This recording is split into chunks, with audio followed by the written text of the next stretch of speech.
steer in what's happening with Russia today.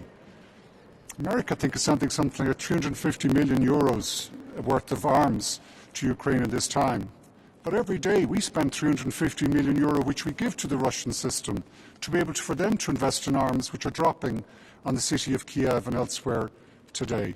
So yes, for climate reasons and for the security of our people, we need to rid ourselves of that dependency on fossil fuels. Thanks very much, Minister. Thank you.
We express our full support for the work of the International Impartial and Independent Mechanism for Syria and are grateful for the efforts made by a number of European states to hold criminal trials in national courts of persons having committed atrocities crimes.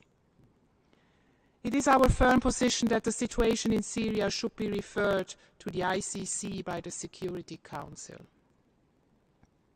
We are also deeply worried about the ongoing violence in Myanmar as a result of the unconstitutional military coup a year ago. The human rights situation has deteriorated rapidly. Countless lives have been lost in the fight for a transition back to a democratic order.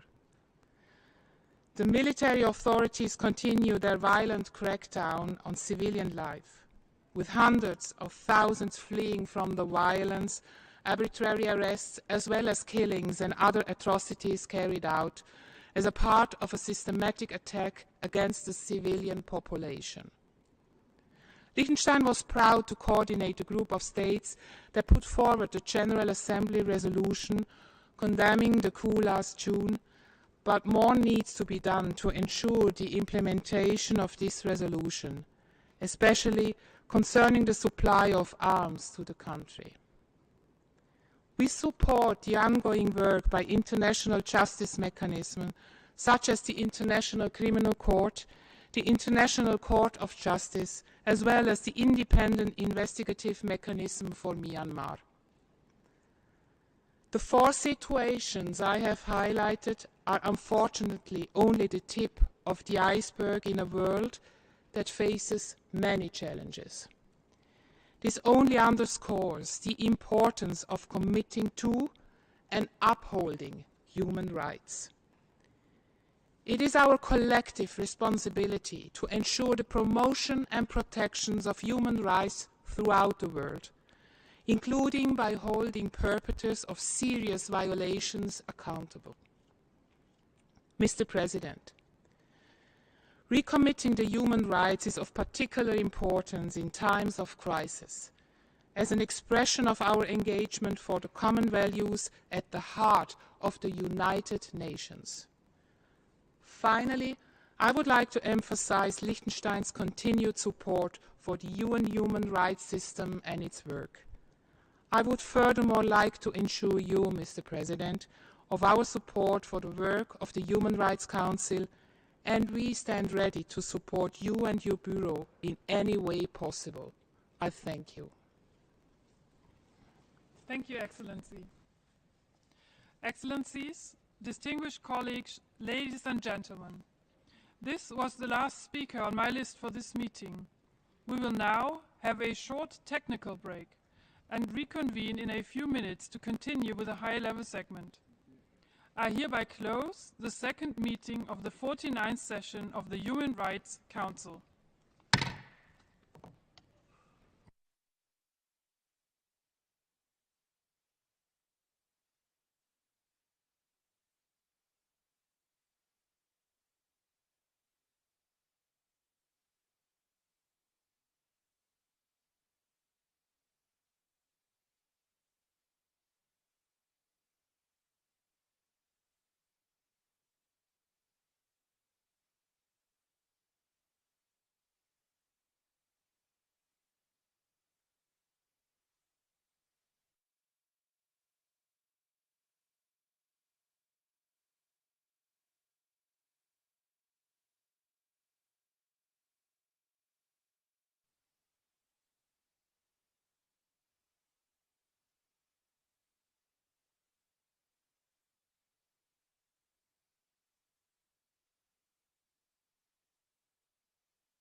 Excellencies, distinguished colleagues, ladies and gentlemen, I hereby declare open the third meeting of the 49th session of the Human Rights Council.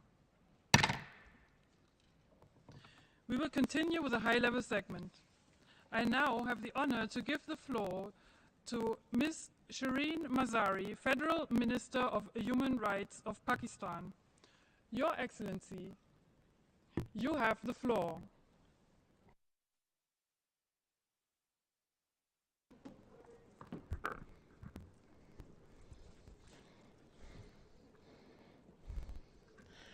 Bismillahirrahmanirrahim. Madam Vice President, Excellencies, ladies and gentlemen. I congratulate you, Madam Vice President, and the Bureau members on assuming your important roles. I also commend High Commissioner Michelle Bachelet and her office for advancing the global human rights agenda. The global state of human rights today presents a sobering picture. Despite robust global treaties, mechanisms, and advocacy, powerful states have for decades continued to suppress inalienable rights and trample upon fundamental freedoms. Women, children, and civilians in Kashmir and Palestine continue to be victims of the most brutal occupations of our times. Yet the occupiers are shielded by their patrons from global scrutiny. Respect for universal values and principles is continuously sacrificed at the altar of strategic and commercial interests. State-sponsored Islamophobia, with women and girls being the worst victims, and extremist ideologies are also on the rise. These disturbing trends are visible in the global response to the COVID pandemic, where vaccine inequity and vaccine nationalism are outweighing global solidarity. Structural flaws in the global economic governance continues to hinder the realization of basic rights and even recovery from the pandemic.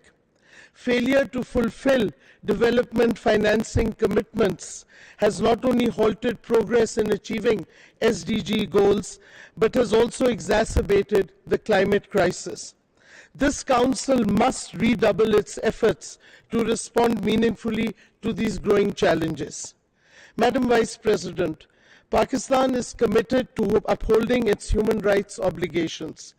Regardless of several socio-economic challenges, we are determined to advance and safeguard the basic rights of all our citizens. The vision for a compassionate, peaceful and inclusive society remains at the core of my government's human rights policies. We have advanced legislation on torture and enforced disappearances for consideration by our Parliament. We are pursuing a zero-tolerance policy towards any form of discrimination, violence and abuse. We have reformed our criminal law, strengthened our anti-workplace harassment law and the anti-rape law. We have launched the first ever National Action Plan on Business and Human Rights after extensive multi-stakeholder consultations. We continue to create enabling environment for enhancement of civic engagement and participation. We have promulgated a comprehensive law to further advance the independence and safety of journalists.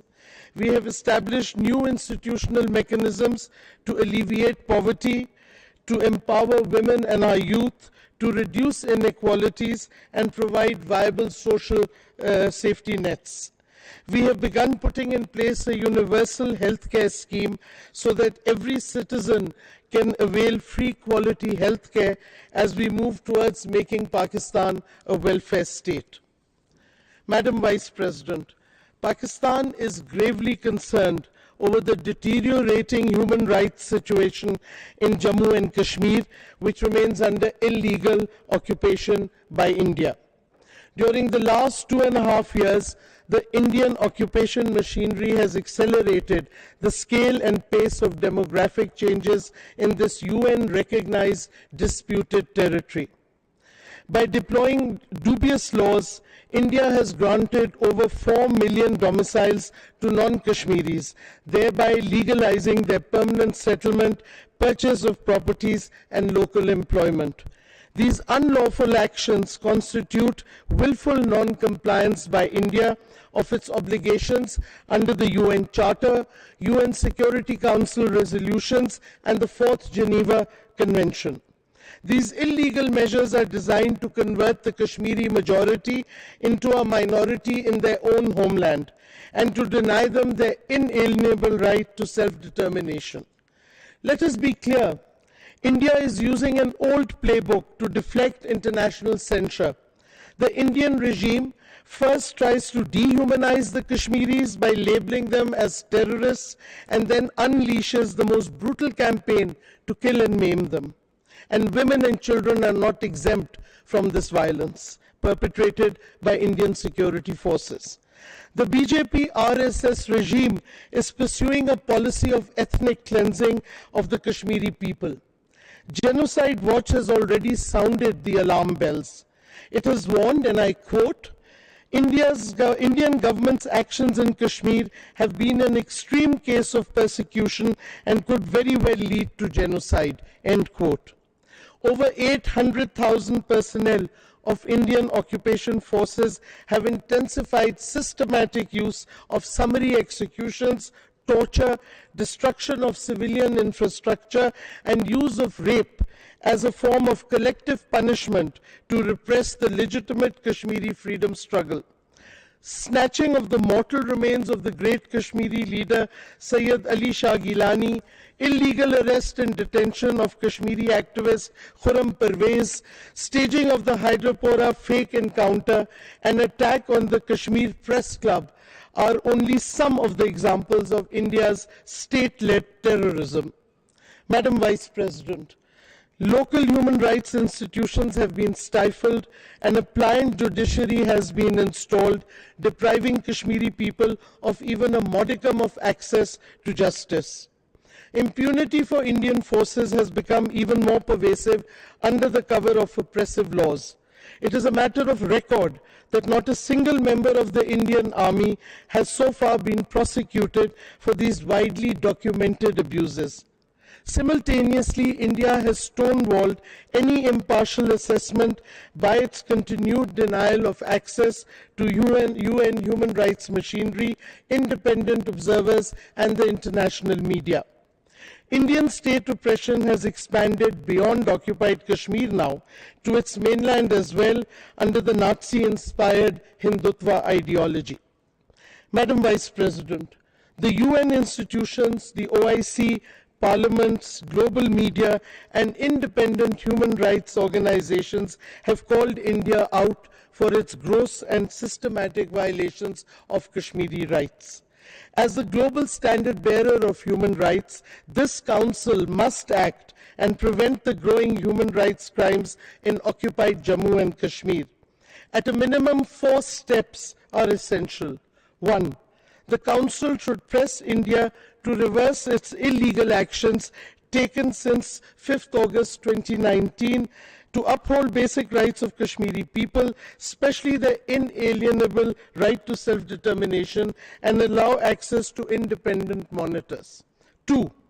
The Council should lend its support to the recommendation contained in the High Commissioner's 2 Kashmir reports, calling for establishment of an independent commission of inquiry. 3. The High Commissioner should publish an updated Kashmir report in exercise of her monitoring and prevention mandate on the basis of extensive documentation made available by independent observers from across the world. And 4, the global flag bearers of human rights should break their eerie silence and speak out against Indian atrocities.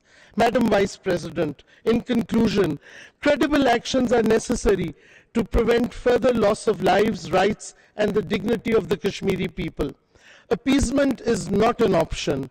Doing so will only embolden the oppressor and reward impunity. It is time to walk the talk and stand up for non-discriminatory justice, freedom, and human rights. I thank you. Thank you, Excellency. I now have the honor to give the floor to Her Excellency, Ms. Ann Linde, Minister for Foreign Affairs of Sweden. Excellency, you have the floor.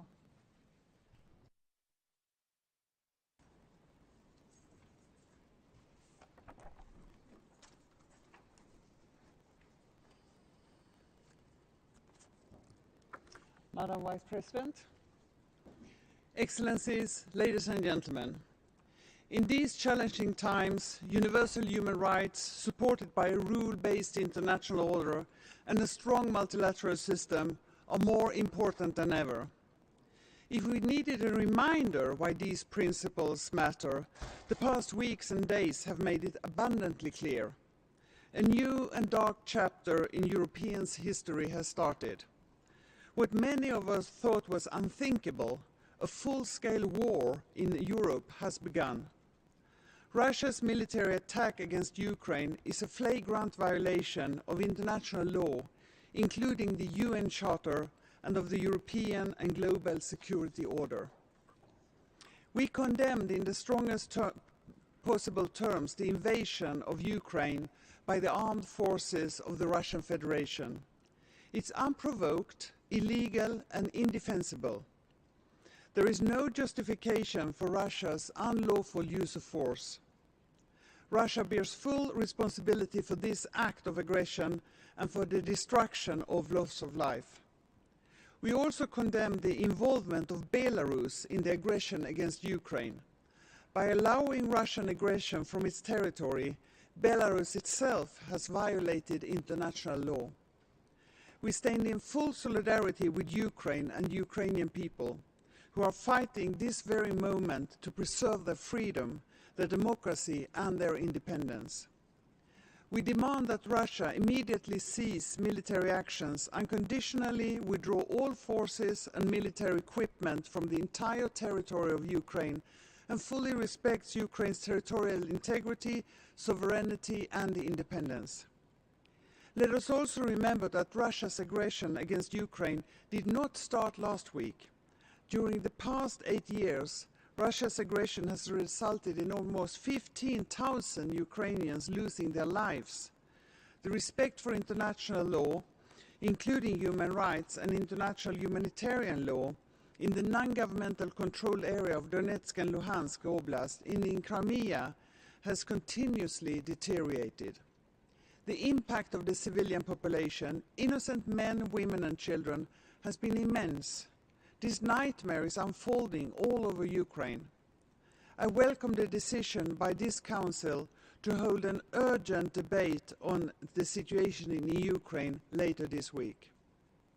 Madam Vice President, today, when human rights are under increasing pressure in many parts of the world, it's crucial that the Human Rights Council can live up to its role on the global body charged with protecting and promoting human rights. By promoting international cooperation and developing the normative framework, but also by addressing the worst violations and demanding accountability from those responsible. Let me underline how important it is that members of this Council themselves meet the highest human rights standards, that civil society and victims of human rights violation can make themselves heard without fear or reprisal, that the High Commissioner and her office are empowered and financed to carry out their work with full independence. With the rest of the EU, Sweden will continue to work closely with other member states across regions to ensure that the multilateral human rights system delivers. We will strengthen our support for human rights defenders everywhere, because in many parts of the world, defending human rights comes with great and unacceptable risks. Independent judiciary, civil society and free media are increasingly under attack from authoritarian leaders. LGBTIQ persons and trade union representatives are being denied their rights, arrested or even killed. With the accelerating climate crisis, we also see attacks against those who fight the unsustainable exploitation of our natural resources. During this session, Sweden will host a high-level event together with OHCHR, on how increased efforts are required from states to support environmental human rights defenders. We hope that many of you will join us there. Madam Vice President, according to International IDEA and Varieties of Democracy's latest report, there are now more autocracies than democracies in the world. I'm deeply concerned over these developments that also impact my own continent. This is why Sweden continues to mobilize through our Drive for Democracy, a global initiative spanning all aspects of foreign policy, aiming to promote and strengthen human rights, democracy and rule of law worldwide.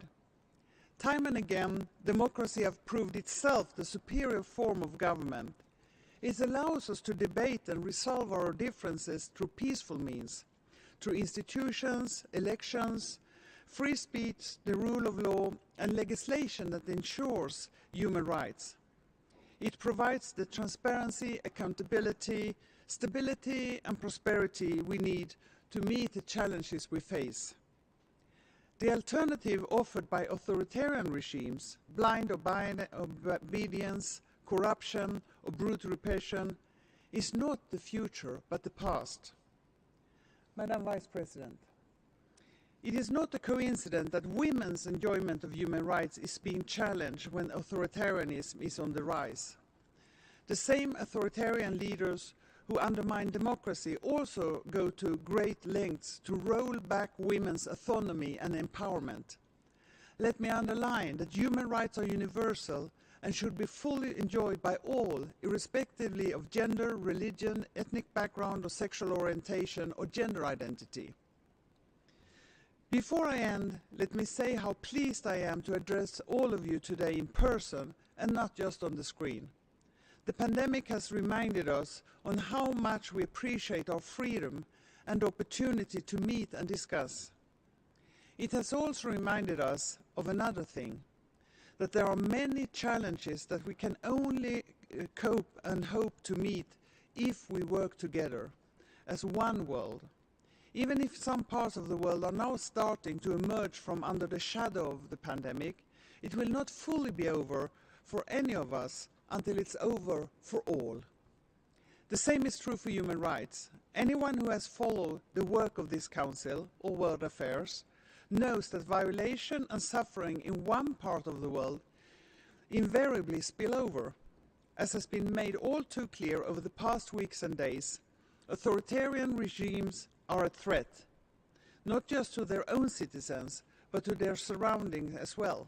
In the end, I will not be fully free or fully safe unless you are too.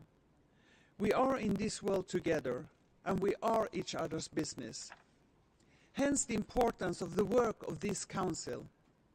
I hope the coming weeks will prove its relevance and its impact. I wish you boldness, I wish you judgment. The world will be watching. Thank you. Thank you, Excellency. I now have the honor to give the floor to His Excellency Mr. Kazem Garibabadi, Deputy Judiciary for International Affairs and Secretary for High Council for Human Rights of the Islamic Republic of Iran. Excellency, you have the floor.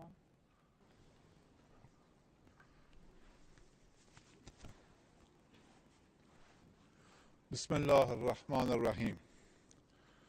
Madam Vice President, Excellencies, ladies and gentlemen, the principal policy of the Islamic Republic of Iran with regards to human rights relies on promoting and protecting these rights for the entire society.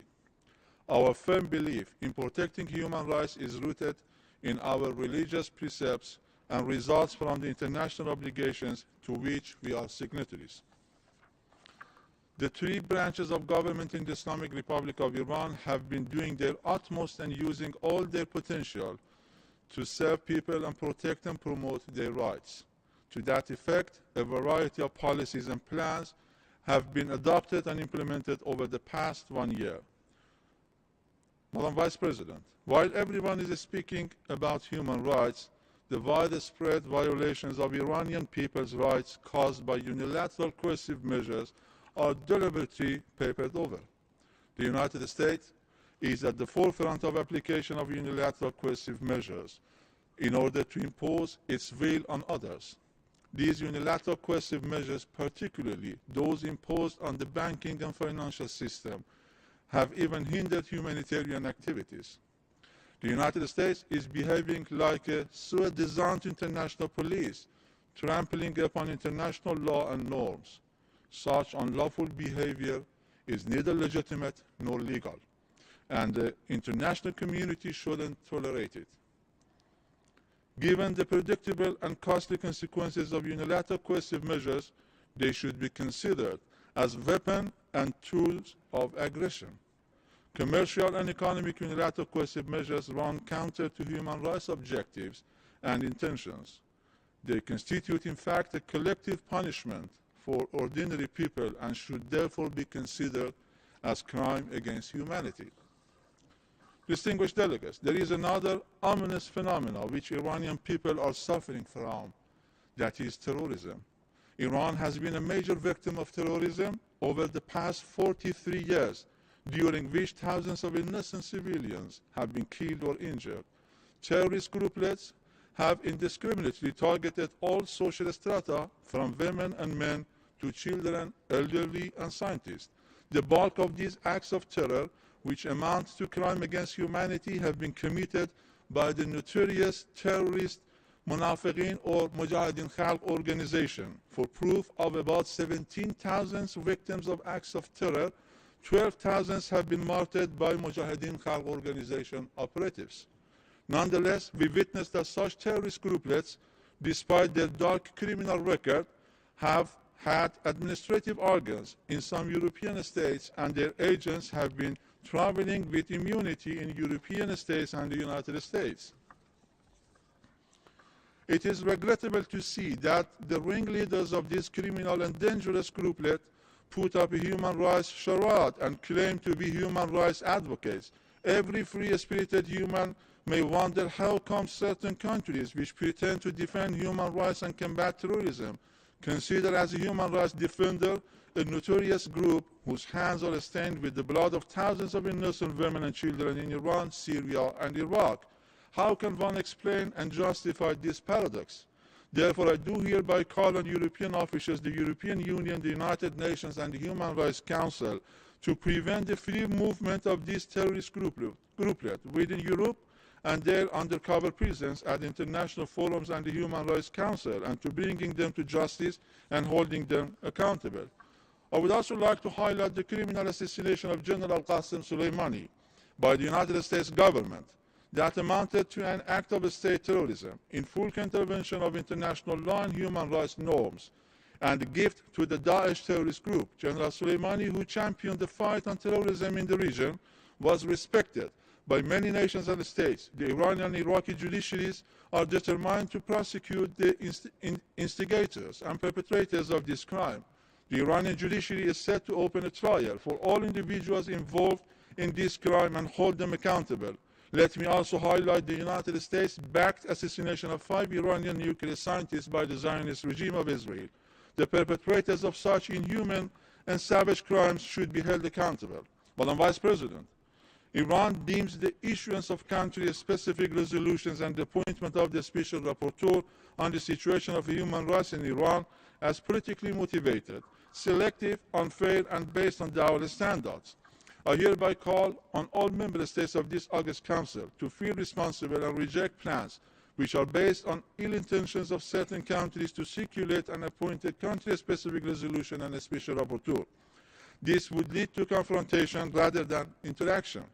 Unfortunately, most advocates of such political plans have widely violated human rights in their own countries as well as other nations, particularly Iran, by imposing, proliferating, supporting, adhering to, and over-complying with unilateral coercive measures and supporting terrorist grouplets.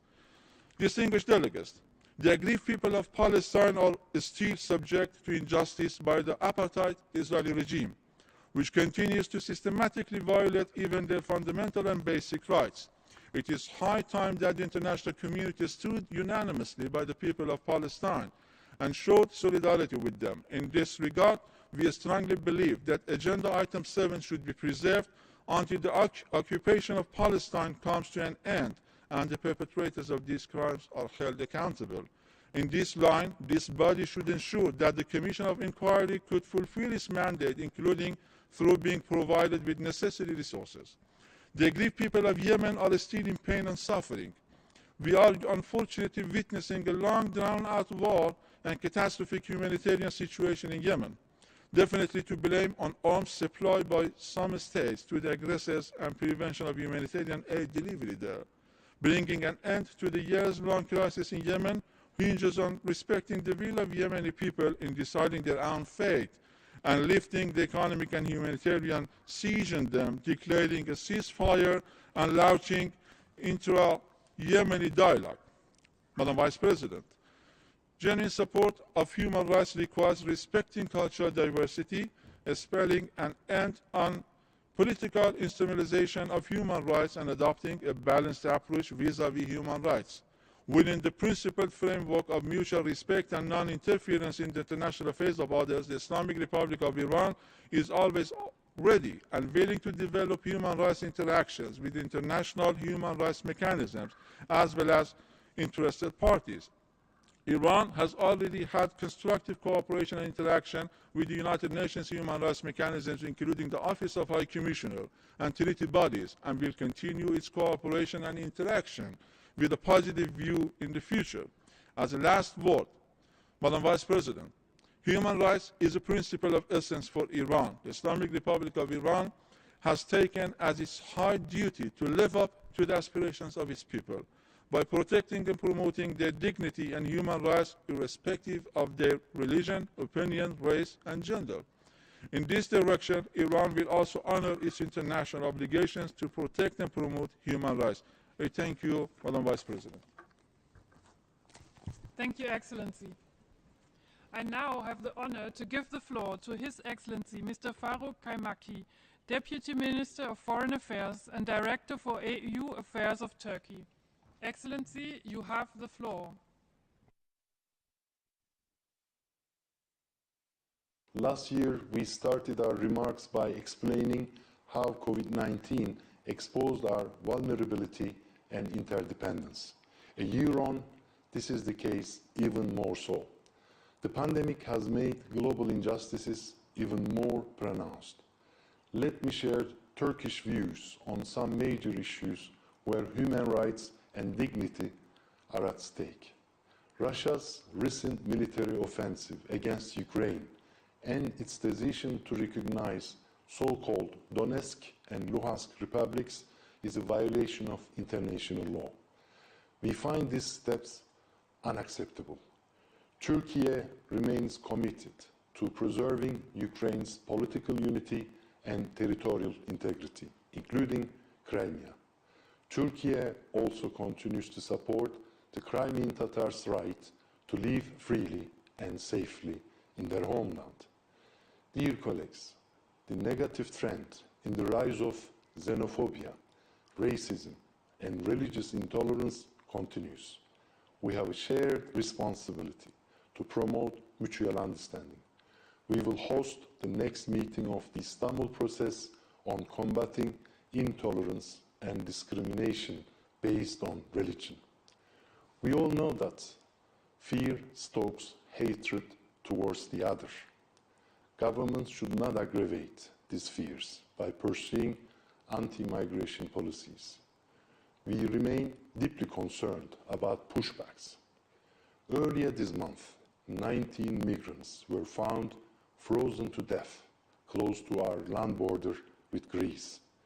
Since 2020, we rescued nearly 35,000 migrants from pushbacks. We call on Greece and the EU to respect the right to life. As the largest refugee hosting country in the world, we uphold our international obligations.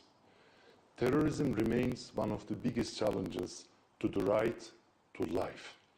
As a country where the PKK, YPG, Daesh, and FETÖ claimed many lives.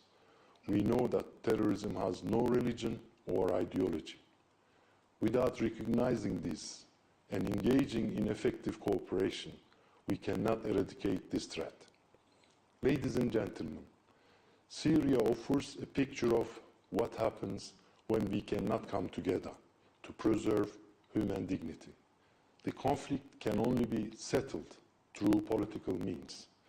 But the regime refuses to engage with the UN-facilitated political process and continues to commit human rights violations.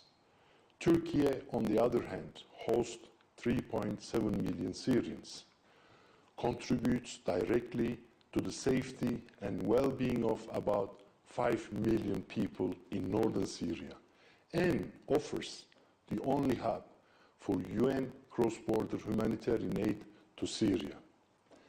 In Afghanistan, human rights remain under threat. To encourage the Taliban to respect human rights, in particular women's rights and political inclusion, there is no better tool than gradual engagement. Now, there is a growing international understanding on that. In occupied Palestine, human rights violations continue. Turkey remains committed to an independent and sovereign Palestinian state based on the 1967 borders with East Jerusalem as its capital. We stand with Libya and the Libyan people. We have supported all governments that came to power through legitimate processes. We will continue to support any future legitimate administration. Elections will be a key milestone in the political transition process. To ensure their credibility and acceptance, elections should be held on a solid legal basis. In Ethiopia, we are working hard for a peaceful resolution. We welcome the formation of the National Dialogue Commission and lifting of the state of emergency. We also engage with all stakeholders to ensure the flow of humanitarian aid to Tigray. Mr. President, dear colleagues, thanks to our efforts, there is now a historic opportunity in the South Caucasus to achieve lasting peace. The normalization process with Armenia is a significant effort. Cooperation initiatives such as 3+3 will foster regional ownership and reinforce Turkey, Armenia, and Azerbaijan-Armenia processes. Turkish Cypriots have been suffering from inhuman isolation and unjust embargo for more than 50 years now. We call on the international community to recognize their inherent rights of equal status and sovereignty. Turkey follows with concern the human rights situation in the Xinjiang Uyghur Autonomous Region. We openly share our views with the Chinese authorities. While respecting China's sovereignty and territorial integrity, Turkey attaches great importance to the protection of the fundamental rights of Uyghur Turks and other Muslims. The High Commissioner's initiative to have an unrestricted visit to Xinjiang is important. We are in contact with China to ensure a comprehensive and a meaningful visit by our national delegation to the region. We wish for a peaceful resolution of the situation in Jammu Kashmir on the basis of relevant UN Security Council resolutions and legitimate expectations of the people of Jammu Kashmir. Human rights violations in Myanmar, especially crimes against the Rohingya, remain a source of serious concern. The necessary steps to restore democracy should be taken without delay. Mr. President, Turkey will continue to engage with the Council for the protection and promotion of human rights for all. Thank you. Thank you, Excellency. I now have the honor to give the floor to His Excellency Mr. Pekka Haavisto, Minister for Foreign Affairs of Finland. Excellency, you have the floor.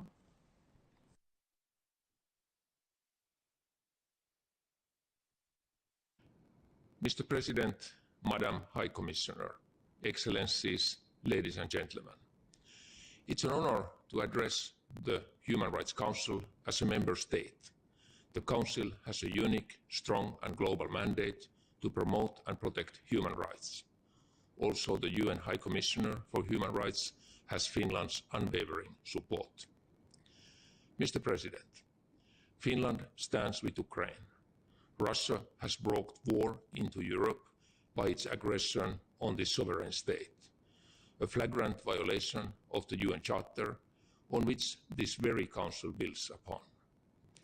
By its illegal actions, Russia causes immense suffering for the Ukrainians. Civilians have died, have had to flee their homes. There is no justification for this, neither for the violations committed during the past 8 years. Finland strongly condemns violations of human rights and international humanitarian law by Russia. This Council must hold Russia accountable. Mr. President, the international community's capacity and will to defend human rights are put to test. The implications of the actions of authoritarian states, conflicts, the COVID-19 pandemic, growing inequalities, climate change and loss of biodiversity are among our challenges. People across the globe need the determination of this Council more than ever. Finland will work together with all stakeholders to ensure that the Council lives up to its important mandate. We trust that there is a shared commitment to fulfill our international obligations. Recently, the Council has shown leadership on the human rights situation in Afghanistan and by acknowledging the right to environment. Together we can build on such positive examples. Women and girls in all their diversity deserve our full attention. We must protect all women, including indigenous and LGBTIQ women, as well as those with disabilities. We must also address the shadow pandemic of violence against women and girls urgently. 1 in 3 women worldwide experience violence.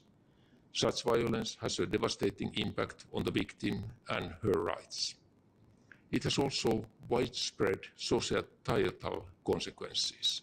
Men and boys must be positively engaged to ensure change.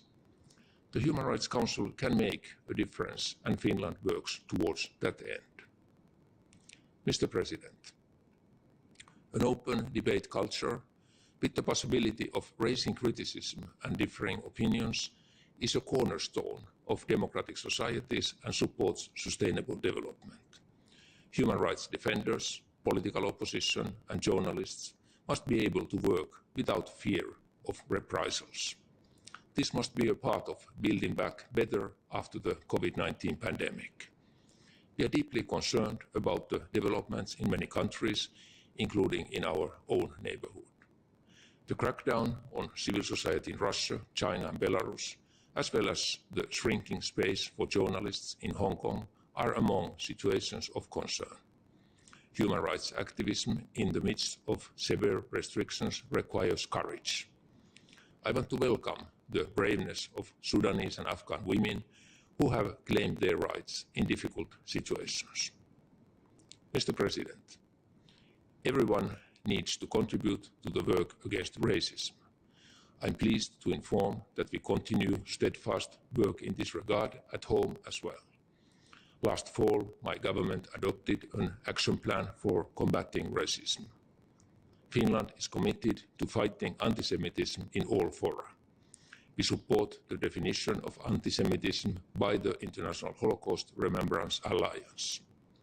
Education, awareness raising and training of public officials are among our key efforts in ensuring the enjoyment of human rights of all persons belonging to minorities. Finland is always open to discuss its own human rights situation. We look forward to our Universal Periodic Review in November. The UPR has proven its political significance in human rights promotion, complementing the work of other UN human rights mechanisms. Mr. President, you can count on our commitment and cooperation in keeping human rights at the forefront. Thank you. Thank you, Excellency. I now have the honor to give the floor to His Excellency Mr. Menardo Guevara, Secretary of Justice of the Philippines. Excellency, you have the floor.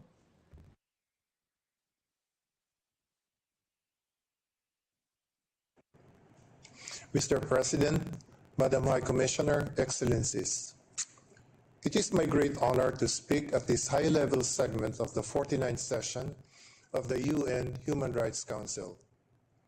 Our recent experience confirms how constructive engagement can yield valuable dividends towards the protection and promotion of human rights. This experience likewise demonstrates how constructive engagement creates opportunities for the integration of human rights ideals into policies and measures designed to promote the security of our nation, the peace of our communities, and the safety of our people. Our constructive engagement found its iterative expression in this Council's Resolution 45/33, passed during its 45th session. The resolution endorsed support for our efforts at further strengthening our government's human rights and accountability mechanisms.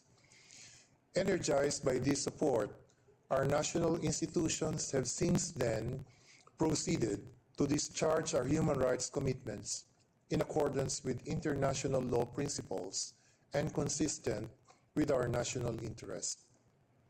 In particular, the review panel formed under the Department of Justice, which I lead, is now prepared to endorse to the Philippine National Bureau of Investigation 250 cases that involve reported deaths arising from the government's anti-illegal drug operations in the Central Luzon area.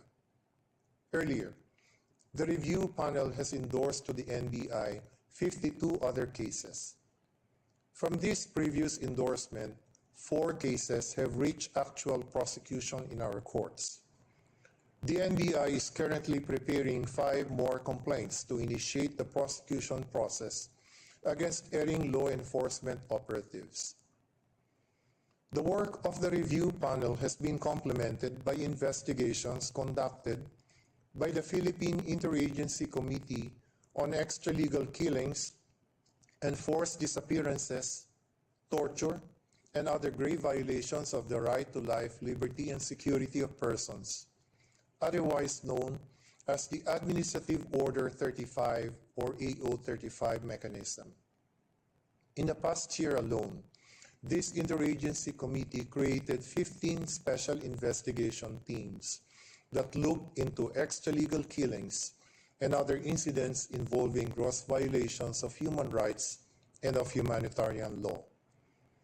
The committee has recently completed its investigation and will shortly initiate the process to prosecute a number of law enforcement officers involved in the service of judicial warrants, which resulted in the death of known activists in southern Luzon. The progress we have thus far achieved rests on the collective effort of the Philippine National Police, the DOJ, and other relevant institutions committed to instill respect for human rights and exact accountability for those who violate them.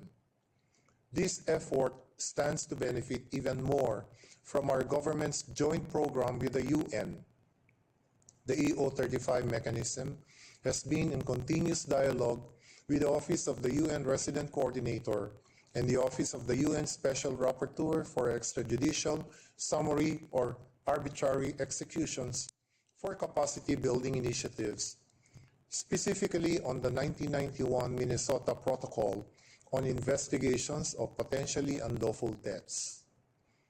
Other related projects and programs involving the DOJ, the Philippine Commission on Human Rights, and our law enforcement organizations have likewise been drawn up for funding under the UN Joint Program.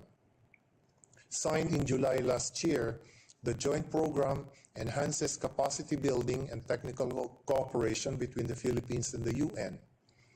Pledges for the joint program are currently being prepared by the governments of Norway and Australia. An invitation to the US for a pledge to the program was likewise made during the 9th Philippine-US Bilateral Strategic Dialogue held last November 2021 in Washington, D.C. In December 2021, the first meeting of the UN Joint Program Steering Committee was convened. Last month, the Technical Working Group on Civil Space and Engagement, led by our Commission on Human Rights, conducted its first inception meeting with 10 civil society organizations in attendance. Meanwhile, the Philippine government has invited 2 special rapporteurs to undertake official visits to the country between now and next year. We look forward to working with the special rapporteur on the sale of children late this year and the special rapporteur on freedom of expression in 2023. Mr. President, Excellencies, as ordained by our Constitution and following the holding of our national elections, a change in administration will take place in the Philippines by the 30th of June this year. But our country's firm commitment to human rights will remain unaffected by the passing incumbency of administrations, rooted as it is on our long history of engagement with this Council and reflected in policies that protect and promote the fundamental rights and freedoms of our people. The Philippines will remain positively engaged with the international community and all human rights mechanisms on all issues concerning rule of law and accountability institutions in the country. But we will draw the line between parties that engage in good faith and those that abuse and exploit these mechanisms to make demands of accountability with little or no factual basis. Finally, the Philippines assures the international community and all its development partners of our commitment to further build on the gains we have thus far achieved and to further deepen our honest, open, meaningful, and enduring cooperation in the sphere of human rights. Thank you, and mabuhay. Thank you, Excellency. Excellencies, distinguished colleagues, ladies and gentlemen, this was the last speaker on my list for the high-level segment today. We will reconvene in a few minutes for the annual high-level panel discussion on human rights mainstreaming.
Excelencias, distinguidas y distinguidos colegas, señoras y señores, vamos a proceder con la mesa redonda anual de alto nivel sobre la integración de los derechos humanos que se celebra en virtud de la resolución 1621 del Consejo, la cual tiene el fin de promover la integración de los derechos humanos en el sistema de las Naciones Unidas. El tema del panel de este año es la contribución de la participación universal a la integración de los derechos humanos en todo el sistema de las Naciones Unidas en ocasión del 10º aniversario del Fondo Fiduciario de Asistencia Técnica Voluntaria para apoyar la participación de los países menos adelantados y los pequeños estados insulares en desarrollo en la labor del Consejo de Derechos Humanos. Tengo el honor de dar la bienvenida a Su Excelencia Abdullah Shahid, presidente del 76º periodo de sesiones de la Asamblea General, a Su Excelencia Michelle Bachelet, alta comisionada para los derechos humanos, al doctor Tedros Adhanom Ghebreyesus, director general de la Organización Mundial de la Salud, y a Su Excelencia Luis Mushikiwabo, secretaria general de la Francophonie, quienes estarán pronunciando los discursos de apertura. También deseo dar la bienvenida a nuestros distinguidos y distinguidas ponentes, la señora Rebecca Greenspan, secretaria general de la Conferencia de las Naciones Unidas sobre Comercio y Desarrollo, el señor Martín Chungón, secretario general de la Unión Interparlamentaria, la señora Heidi Schroederus-Fox, alta representante interina para los países menos adelantados, los países en desarrollo sin litoral y los pequeños estados insulares en desarrollo, la señora Emeline Sial Ilolaya, directora ejecutiva de la Asociación de Organizaciones No Gubernamentales de las Islas del Pacífico. Excelencias, antes de continuar me gustaría recordarles que se alienta a los oradores y las oradoras a intervenir de forma interactiva mediante comentarios y preguntas que tengan en cuenta las intervenciones de los ponentes y reflexionen sobre ellas. Permítanme recordarles que el tiempo de intervención es de 2 minutos para todos y todas y que se podrán acomodar a un máximo de 30 oradores. Los y las representantes que no hayan podido tomar la palabra por falta de tiempo podrán cargar sus declaraciones en el sistema en línea para que se publiquen en la extranet. Tengo el honor de dar la palabra al presidente de la 76ª sesión de la Asamblea General. Su Excelencia, tiene usted la palabra.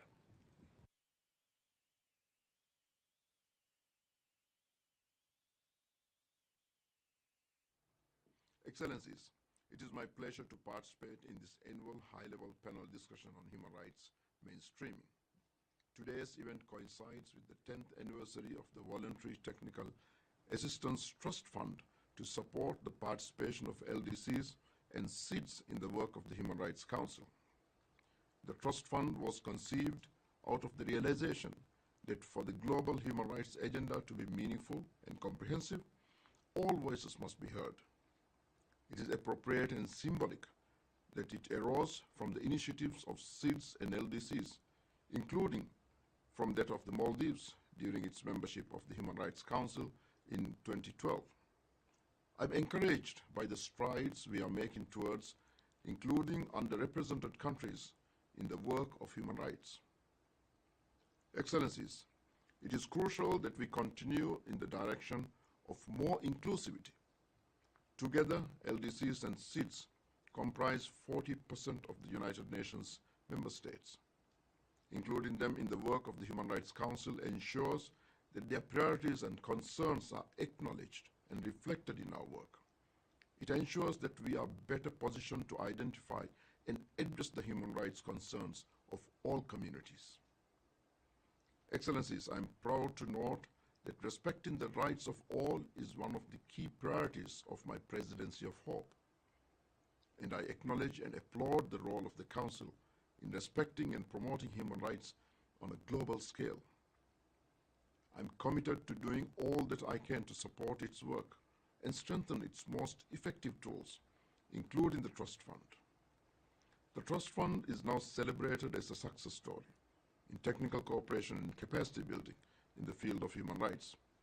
It has enabled 172 government officials from the 72 eligible LDCs and SIDS to attend the regular sessions of the Council. It has helped us make strides in gender equality with 104 beneficiaries being women. It has also enhanced inclusivity for persons with disabilities. The Trust Fund should be praised for its role in strengthening the capacity and expertise of its beneficiaries by exposing to the different universal mechanisms. Many former beneficiaries of the Trust Fund are now human rights experts and have been posted in multilateral missions, including in New York and Geneva. Others have been included as part of their delegations participating in the Universal Periodic Review. To take one example, the Trust Fund supported a visually impaired female delegate from Antigua and Barbuda, a country that does not have a permanent mission in Geneva, to head her country's UPR delegation last November. It has directly benefited my office also, as one beneficiary of the Trust Fund, Ms. Deandra Vivincia Cartwright from the Commonwealth of the Bahamas, serves ably on my team. Excellencies, for 10 years, donors have played a vital role in supporting the fund. At this critical moment, as the world grapples with the consequences of a devastating pandemic, let us make sure that the fund retains sufficient resources to fulfill its mandate, and let us also uphold the principles of diversity and inclusivity in the global human rights agenda, principles we must pass on to the next generation. They are the only ones positioned to one day uphold our legacies and to refine and strengthen the global human rights architecture. The understanding that youth are critical to continuing the work of multilateralism is why I earlier launched the PGS Fellowship for Hope. Under this fellowship, 8 young diplomats from underrepresented countries have joined my office, where they will gain knowledge and skills to support their nations in the field of multilateralism, including as it relates to the protection and promotion of human rights. It is a fellowship whose values and intentions are fully aligned with those of the Trust Fund. Going forward, we must build on these initiatives. We must endeavor to include all voices in the human rights discussion and agenda. We must make an active effort to include previously underrepresented voices, acknowledging that they too have an equal stake in our dialogues and an equal capacity to make contributions. That is how we will build a just world that secures the human rights of all. And with those sentiments, I wish you all a very productive discussion. I thank you. Muchas gracias. Tengo ahora el placer de dar la palabra a la señora Alta Comisionada de las Naciones Unidas para los Derechos Humanos. Su Excelencia tiene la palabra. Distinguished President of the Assembly, distinguido Presidente del Consejo, dear Director General Tedros, Madame la Secrétaire Générale de l'OIF, Louise Mushikiwabo, Excellencies, dear panelists. I'm particularly delighted that His Excellency Abdullah Shahid is participating in this important discussion, and not only because, as President of the General Assembly, he stands for the universality of the United Nations. It was his country, the Maldives, together with Mauritius, which drew our attention to the specific needs of least developed countries and small island developing states. Resolution 19/26, which established the Voluntary Technical Assistance Trust Fund to support participation by least developed countries and small island developing states in the work of the Council, arose from that initiative. Today, as we mark the Fund's 10th anniversary, we have an opportunity to take stock of its first decade of achievements and assess ways to advance that work in the future. As requested, my office has submitted a report on the operations of the Trust Fund, A/HRC/49/92. allow me to highlight some of its achievements. The fund has enabled 172 LDC and SIDS government officials to attend regular sessions of the Council. 95% of them were attending the Council for the first time. 71 out of 72 eligible LDCs and SIDS have benefited from funds programs. The fund is a gender champion. 60% of its beneficiaries to date have been women. It has had significant impact in building partnerships, including with intergovernmental organizations that provide technical assistance to LDCs and SIDS. And I'm delighted that the heads of some of these organizations are participating in today's discussion. Beneficiaries of the fund have enriched this Council's debate. They have returned home with renewed human rights expertise, created in several cases new momentum for action. And we just heard what the President of the General Assembly has mentioned about the inclusion of many of its members in supporting his job. And they have opened our eyes to perspective and challenges that should engage us all. Many SIDS and LDCs have been instrumental in raising the human rights challenges posed by climate change and advocating the right to a clean, healthy, and sustainable environment. They have helped us engage more powerful, more relevant work. For all this reason and more, we welcome every step towards greater universality. Allow me to cite the case of Samoa. Over the last decade, assistance from the fund meant that 5 women representatives from Samoa have attended the Council's regular sessions. Now Samoa has decided to open a permanent mission in Geneva. We look forward to working closely with Ambassador-designate Tabitha Levy. Excellencies, every step towards more inclusion enriches all of us and advances the rights of all people to raise their voices and participate in global institutions. I want to emphasize my commitment to multilingualism. As a non-native English speaker, I fully understand the injustice and challenges of operating exclusively in one language. J'aimerais saluer les efforts de l'Organisation internationale de la francophonie et l'excellente coopération que nous avons développée depuis 20 ans pour soutenir les droits humains. We will continue to deepen our cooperation within the framework of the Council, including initiatives such as workshops with OIF and Interparliamentary to increase the UPR's visibility and impact and to assist states to implement recommendations. Mr. President, despite COVID restrictions, the LDCs and SIDS Trust Fund has been able to support the participation of 19 delegates in 2021, including 15 at the September session, the largest cohort since it was established. I salute all its former delegates, those who are among us and those attending this discussion remotely. Thank you for bringing your perspective, visions, and experiences to our work. I also want to thank the 31 donors that support the work of the fund, which constitutes an excellent example of tangible and concrete capacity building. I look forward to the contributions of our speakers and panel, and above all, I look forward to working with the representatives of all states, all peoples, and civil society representatives to further advance justice and human rights. Thank you. Muchas gracias, señora alta comisionada. Ahora tengo el honor de dar la palabra al director general de la Organización Mundial de la Salud, doctor Tedros. Usted tiene la palabra.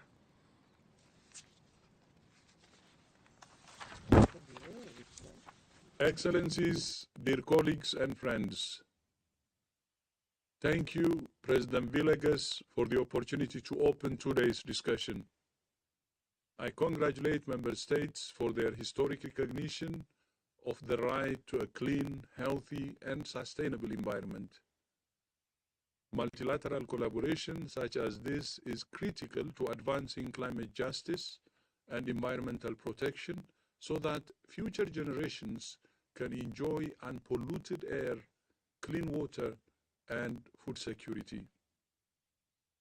Landlocked developing countries and small island developing states are on the front line of extreme weather events and rising sea levels, many without the infrastructure to address these challenges.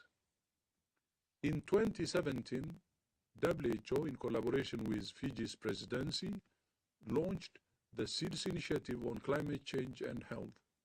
to amplify the voices of health leaders in SIDS, to promote climate-resilient policies, and to triple international investment in climate change and health in SIDS.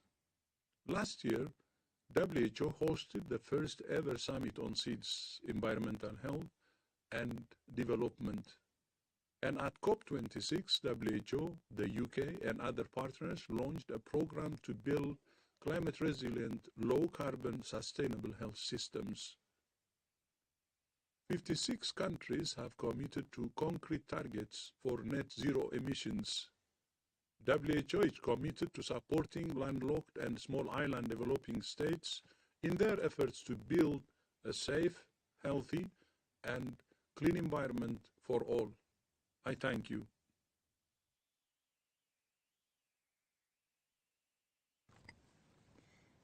Muchas gracias. C'est avec plaisir que je donne la parole à la secrétaire générale de la francophonie. Madame, vous avez la parole.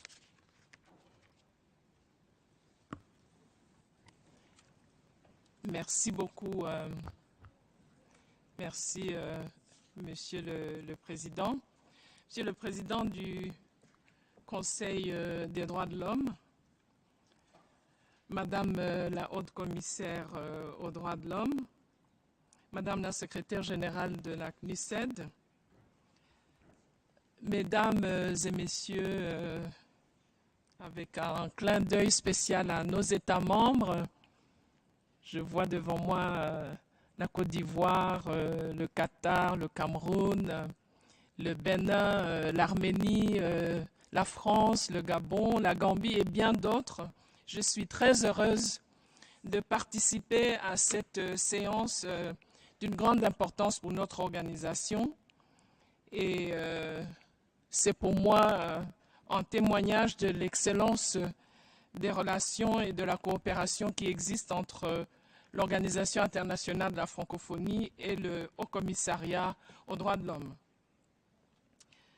Je salue la tenue de ce panel de haut niveau qui place au cœur des réflexions mondiales aujourd'hui la situation particulière des pays les moins avancés et des petits États insulaires en développement, plusieurs de nos États membres à la francophonie, qui font face à des obstacles structurels au développement et demeurent particulièrement vulnérables. Les PMA et les PEID sont en effet confrontés à de nombreux défis qui entravent leurs efforts de promotion et de protection des droits de l'homme. Il en est ainsi particulièrement des droits des femmes et des filles, notamment dans un contexte où les conséquences de la COVID-19 pourraient, comme on l'a déjà vu, empêcher le retour à l'école de plusieurs millions d'enfants. Je suis reconnaissante au président de l'Assemblée générale d'avoir mentionné le droit aux droits de tous. Mesdames et messieurs, vous l'aurez compris, le droit à l'éducation des filles me préoccupe particulièrement. En effet, la Convention internationale des droits de l'enfant prévoit clairement que l'éducation est un droit fondamental pour tous les enfants. Pourtant, dans le monde, les filles sont encore aujourd'hui confrontées à de nombreux obstacles qui ne leur permettent pas d'exercer pleinement ce droit. Dans les pays les moins avancés et les petits États insulaires en développement, c'est encore plus le cas. Or, l'exercice du droit à l'éducation est, comme nous le savons tous, essentiel pour l'épanouissement personnel des femmes et des filles et l'autonomisation économique qui constitue un enjeu majeur du développement pour chaque État, un enjeu encore plus important pour les États dont il est question ici aujourd'hui. La conférence internationale que la francophonie a tenue sur ce sujet à N'Djamena au Tchad en 2019 a notamment permis de mettre en place la plateforme Relief, une plateforme numérique de ressources éducatives libres pour l'égalité femmes-hommes, une plateforme qui permet l'échange d'expériences parmi beaucoup de nos États en développement et qui permet aussi à l'enseignement de tenir en compte cette égalité entre les hommes et les femmes. Monsieur le Président, pour revenir à notre rencontre d'aujourd'hui et à ce panel, je voudrais donner 3 pistes de réflexion qui me semblent essentielles. Tout d'abord, le respect du multilinguisme. Je suis très reconnaissante à la haute commissaire et d'ailleurs au secrétaire général des Nations Unies lui-même, avec qui j'ai eu cette discussion dès ma prise de fonction en 2019. 3 pistes de réflexion, à commencer par le respect du multilinguisme. En effet, parler de participation universelle suppose que toutes les délégations sont à l'aise et peuvent faire entendre leur voix et leurs besoins dans une langue qu'ils comprennent et une langue dans laquelle ils peuvent bien travailler. Or, comment convaincre un État de prendre une part active à des négociations s'il doit le faire dans une langue qu'il ne maîtrise pas? C'est pourquoi le respect du multilinguisme me semble fondamental, puisqu'il garantit, comme nous le savons, un fonctionnement inclusif, puisqu'ici, on parle des droits de toutes et de tous.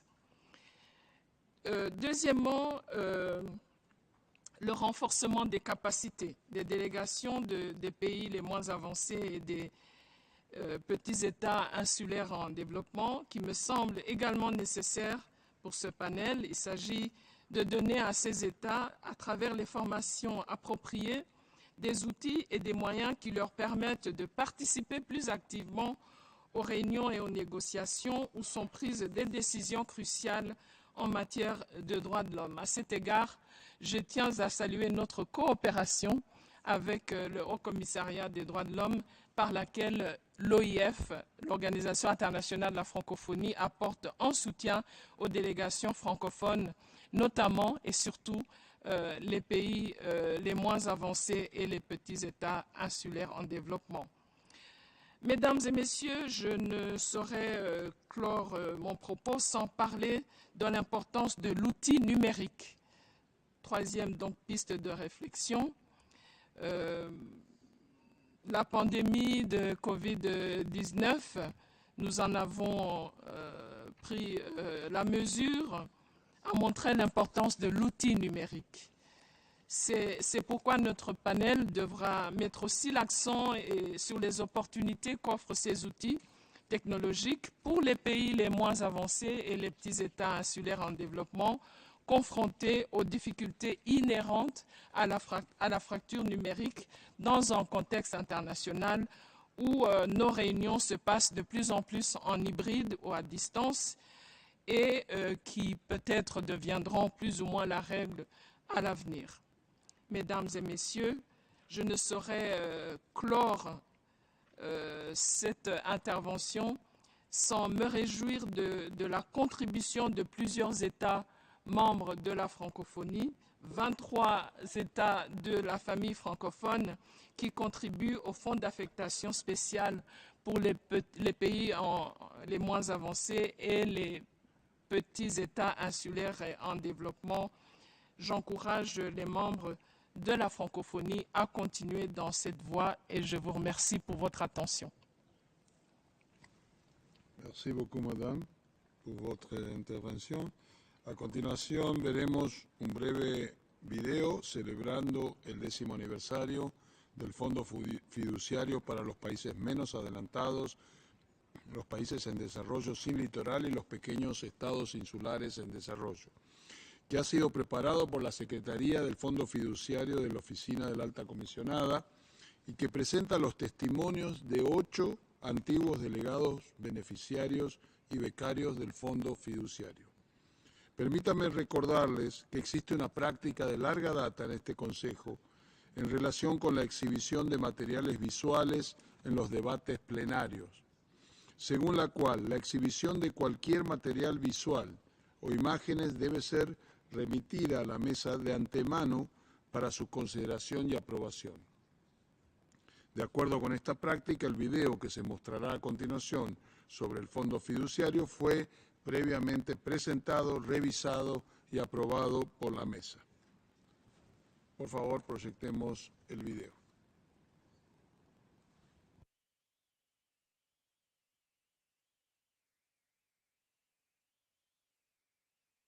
I am A. Missouri Sherman Peter, Ambassador and Permanent Observer for the Caribbean Community to the UN. I was privileged to be one of 18 sponsored delegates to the first universal session of the HRC in 2016. I was the Rapporteur General of the Fund's first regional workshop, convened for the CARICOM region in 2018 in Georgetown, Guyana, with participation of the President of the Human Rights Council, Ambassador Sook. I participated in the workshops for the Pacific, Africa, and Asia. The fund has supported 32 government officials, including 23 women from the 14 members of CARICOM. None of our members have been left behind. Each one has been supported by the fund at least once. The Trust Fund's activities and continuous engagement has made a difference in our CARICOM region. I highly commend and urge all to support our Trust Fund, an exceptional champion for LDC SID's participation in the Human Rights Council. I thank you. Hello, I'm Vanessa Moe, and I participated in the 33rd session of the Human Rights Council as representative from Antigua and Barbuda. My participation was facilitated through the SIDS LDC Trust Fund. The Trust Fund is important as it allows visually impaired persons, such as myself, to fully engage in the human rights process. I later went on to present my country's Universal Periodic Review in November 2021. I thank you. Hello, my name is Sheldon Henry, and I'm a diplomat for St. Kitts and Nevis. I participated in the 2019 fellowship, and my experience was such a transformative one. This is why I implore you to continue to support the Trust Fund, as it benefits countries like mine who do not have a presence in Geneva. Malo Elele. Bonjour, je m'appelle Elsie Fukufuka et je viens de Tonga. I'm currently speaking to you from our capital, Nuku'alofa. The SIDS LDC's Trust Fund is an important mechanism through which small island developing states in the Pacific, like mine, can engage in and participate in the Human Rights Council. In 2018, I represented Tonga at the 38th session of the Human Rights Council, supported by the SIDS LDC's Trust Fund. I was also very honored at the time to become the 100th beneficiary of the Trust Fund, which marked an important milestone achievement in the work of the Council towards universal participation, but it also highlighted the crucial work that's been undertaken to ensure that the voices of small island developing states and least developing countries are heard in Geneva. For me personally, it was an invaluable opportunity to engage with my peers from across the region, but also to establish closer relations with the Secretariat and to learn more about how we can contribute to and gain from the work of the Council. As I did in 2018, I'd like to again commend the work of the Trust Fund Coordinator, Fatu, who has been key to the success of the Trust Fund. She continues to keep us up to date and informed of the work of the Council, and this is very important for those of us without a permanent mission in Geneva. Finally, I'd like to thank all those who contribute to the Trust Fund and encourage and appreciate your continued support of this very important initiative. Merci beaucoup. Au revoir.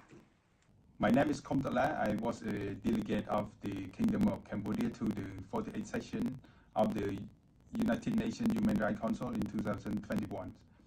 We have the permanent mission in Geneva. However, I am still appreciative for all the donors. Please continue to support the program. Thank you so much.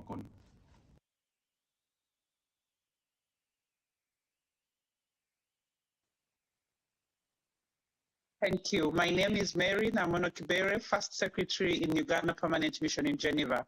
I was a fellow in 2019 under the fund and a Rapporteur General for African Group last year. I'm very glad to this trust fund for giving me the chance to give expertise and enable me to probably be present in Geneva right now. I serve in our mission. Thank you to the opportunity as a fellow. Thank you to the donors. Thank you to the Secretariat and especially our coordinator, Fatu. Thank you. Olá, eu sou Cabral Lobiano, sou angolano, fui um dos beneficiários deste fundo em 2019.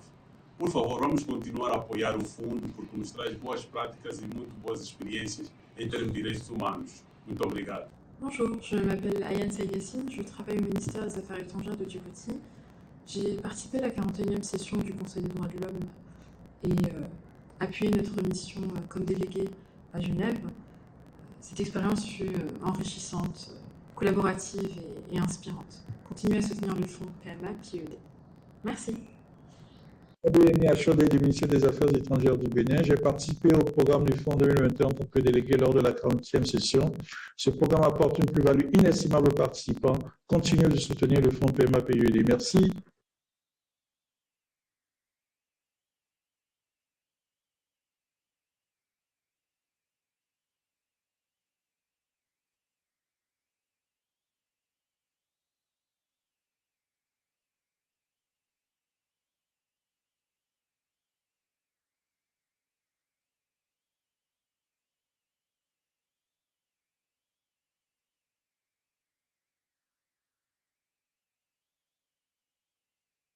Muchas gracias. Entonces, a continuación, cedo la palabra a los ponentes para que realicen sus presentaciones iniciales. Tengo el especial placer y honor de dar la bienvenida a la primera secretaria general de UNCTAD, la señora Rebecca Greenspan. Tiene la palabra.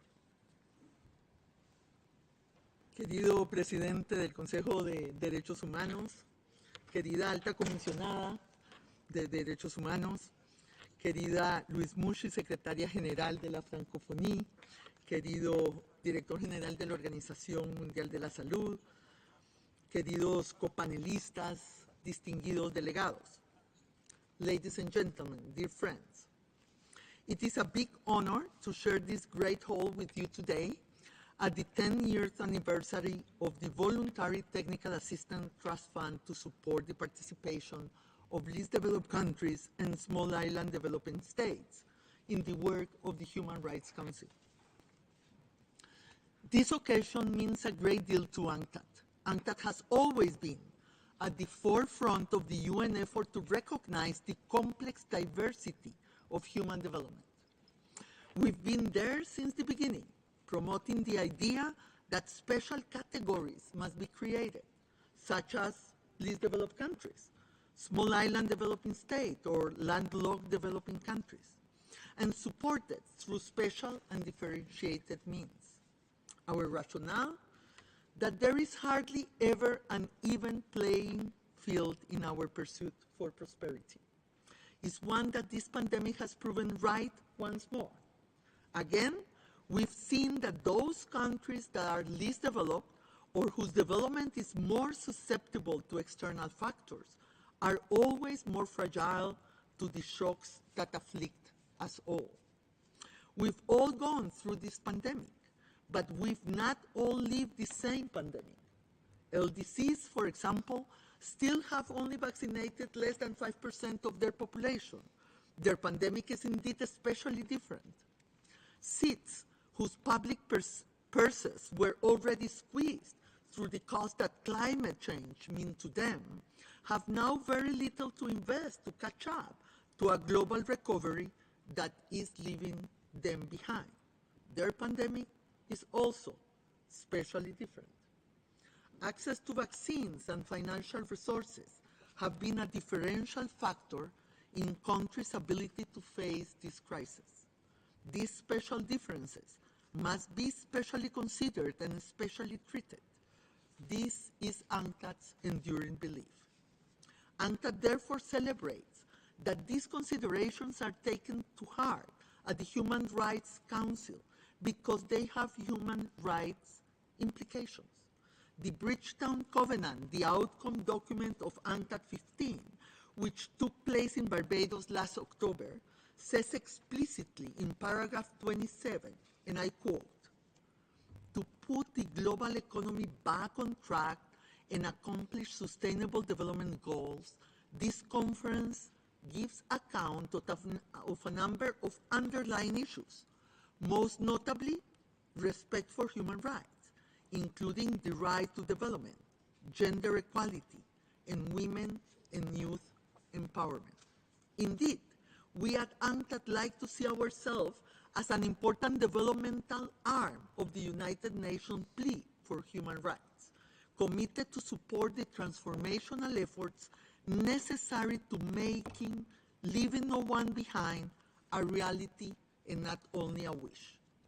I know there are world events that have focused all our attention these days, but we must not let our deep concerns prevent us from using this special opportunity to raise our voices and make sure we do not marginalize the development needs of the most vulnerable countries and of the developing world at large.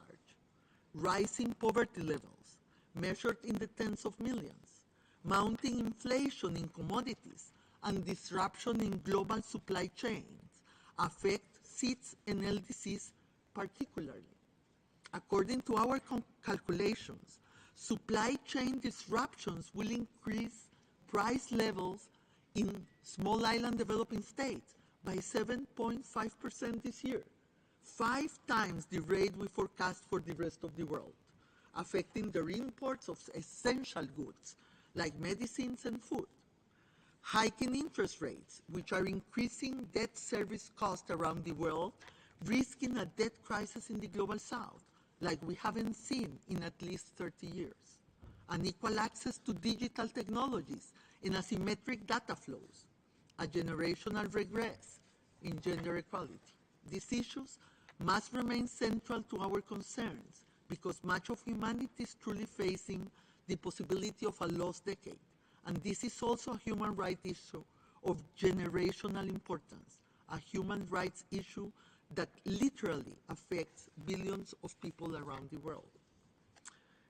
Dear friends, the right to develop will be meaningless if it is not underpinned by an ability to develop. A key component of this ability to develop is exactly what the Voluntary Technical Assistance Trust Fund sought to address when it was created 10 years ago.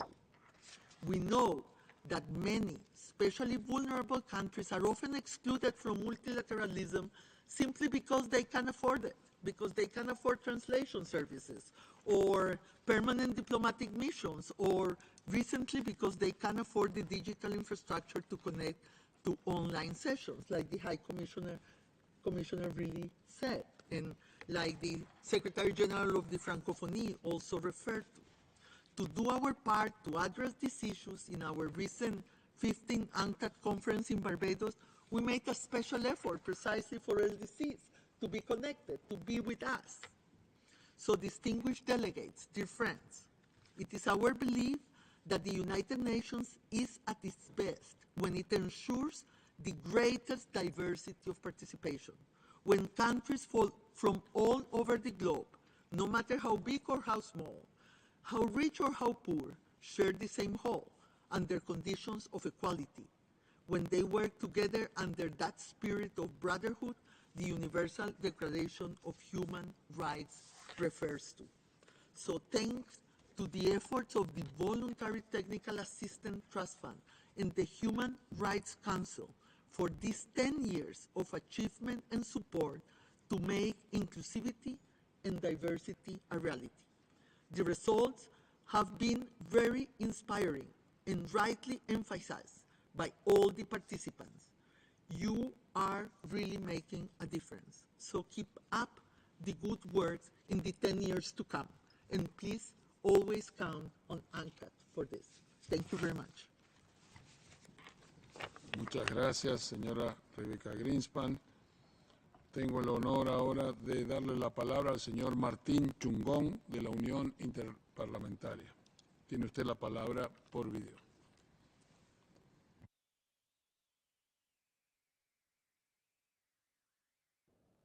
Excellency, distinguished President of the General Assembly, Your Excellency, President of the Human Rights Council, Excellency, dear colleague, Madam High Commissioner for Human Rights, dear colleagues Dr. Tedros and Luis, ladies and gentlemen.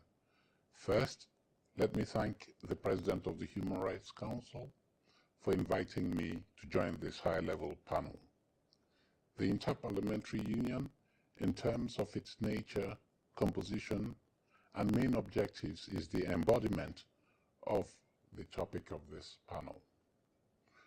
National parliaments, which are the members of the organization, are symbols of diversity, bringing together representatives of all components of society.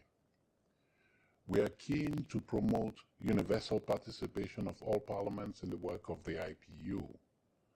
And the IPU indeed has grown exponentially over time. We started out in 1889 with a handful of parliamentarians. Today, the IPU has 178 national parliaments as members, and we are currently making every effort to encourage other parliaments, especially those from the Caribbean and the Pacific, to join our organization. Bearing in mind the challenges several of these parliaments are facing, we have created a Parliamentary Solidarity Fund to support those with limited resources, for example, to cover their participation in our statutory assemblies. For us, the more remote these parliaments are, the more important it is for their voices to be heard. We are also creating space within our statutory bodies for the small island developing states to forge common positions. In recent years, we have made a determined effort to expand services in Spanish in order to promote greater interaction with the parliaments in Latin America and the Caribbean.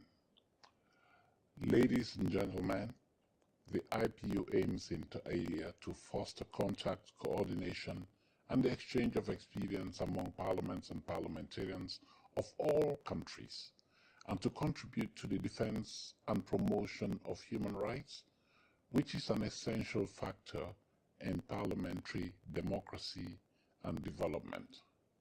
We truly believe in an inclusive and multilateral approach to addressing the common challenges we are facing, including those relating to human rights, climate change, insecurity, and the COVID-19 pandemic. I am aware that in the modern world, nothing can be done in a silo, and that solutions that result from collective reflection from all components of society often prove to have the most lasting impact.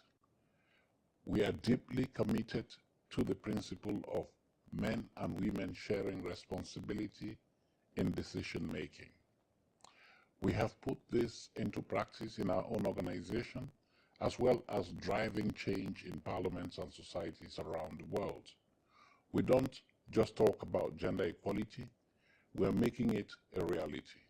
This principle applies both at the events we run and in our own structures and staff.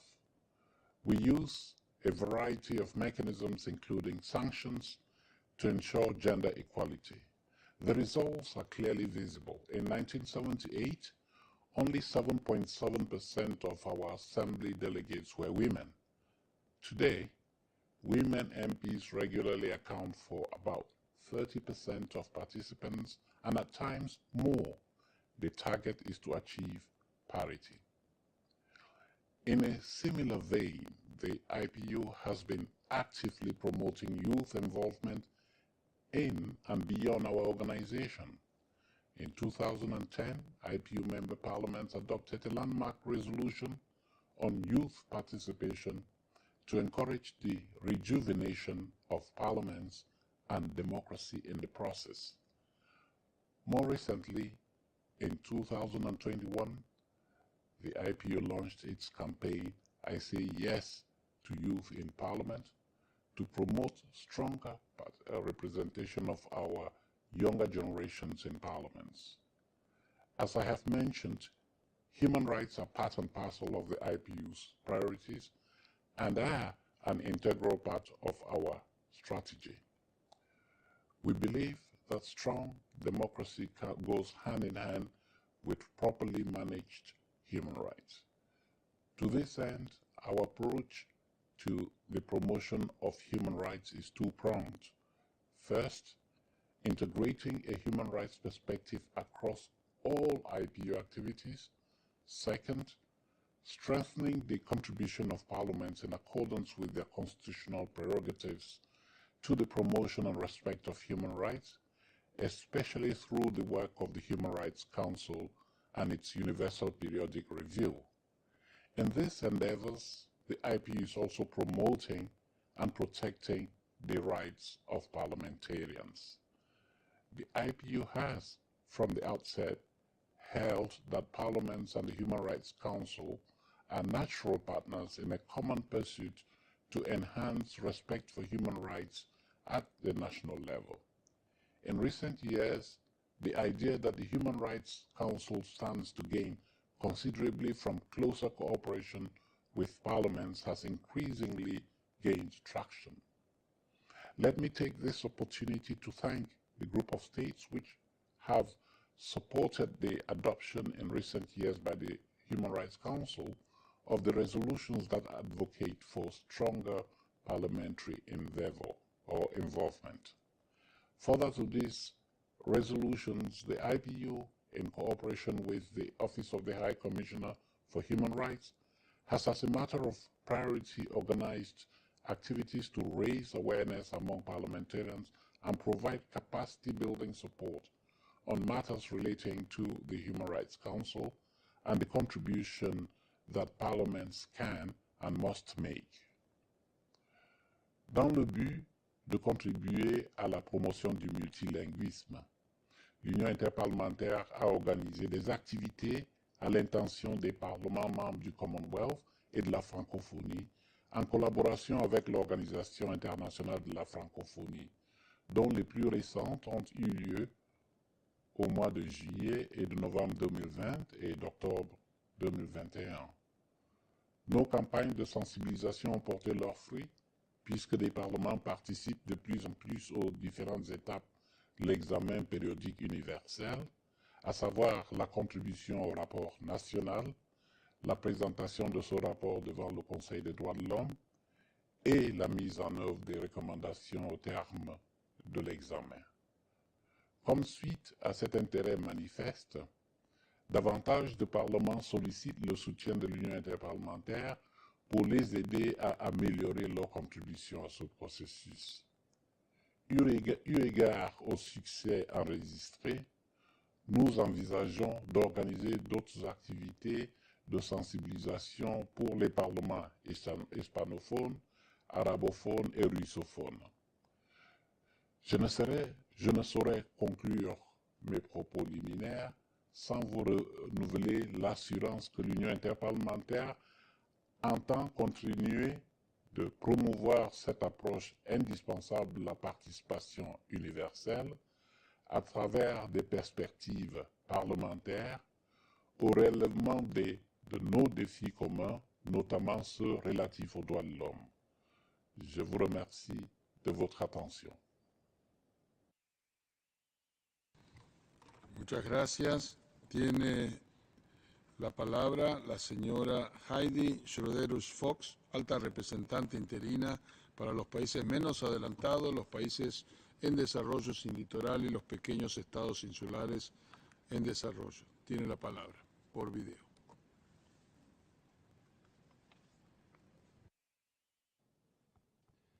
Excellences, chers collègues, mesdames et messieurs, c'est avec grand plaisir que je participe à ce panel à haut niveau organisé dans le cadre de la 49e session du Conseil des droits de l'homme. Je tiens à remercier les organisateurs pour leur invitation à cet égard. Hay un dicho que muchos de ustedes ya habrán oído y que dice así: para llegar rápido hay que ir solo, para llegar lejos hay que ir juntos. No se me ocurre idea más pertinente que esa para la conversación de hoy, en que la reflexionaremos sobre la importancia de la participación universal en esta área de trabajo. The least developed countries and small island developing states often find that the corridors of power are locked to them. And as we have seen once again during the pandemic, too many nations have tried to go too fast, alone, only to be hobbled in their journeys with their own lack of solidarity. At today's event, we celebrate the 10th anniversary of an important development in making sure we all can go far together. I'm referring to of course, to the establishment of the Voluntary Technical Assistance Trust Fund to support the participation of the least developed countries and the small island developing states in the work of the Human Rights Council. I applaud the initiative of Maldives and Mauritius that led to the establishment of the Trust Fund. Multilateralism and collective decision-making can only be realized if there is universal and meaningful participation of all member states. This is particularly the case for the countries in special situations who face structural and geographical disadvantages and often call for differentiated treatment. So I also congratulate the Office of the High Commissioner for 10 years of invaluable service to the LDCs and SIDS through the Trust Fund. The essential support has ensured effective participation in the Human Rights Council and its mechanisms. The work has also helped ensure domestic implementation in LDCs and SIDS. The links with my office are clear to see. We are entrusted with advocating for the most vulnerable nations, the least developed countries, the landlocked developing countries, and the small island developing states. We also serve as the custodians of the dedicated programs of action. In practice, this means mobilizing related international support and resources, coordinating implementation by the United Nations system, and servicing political negotiations by member states. Through this work, I am acutely aware of the need for LDCs and SIDS to have a seat at the table when decisions are taken. Not least because many of them issues disproportionately affect these nations themselves. There is perhaps no better example of this than the climate change crisis.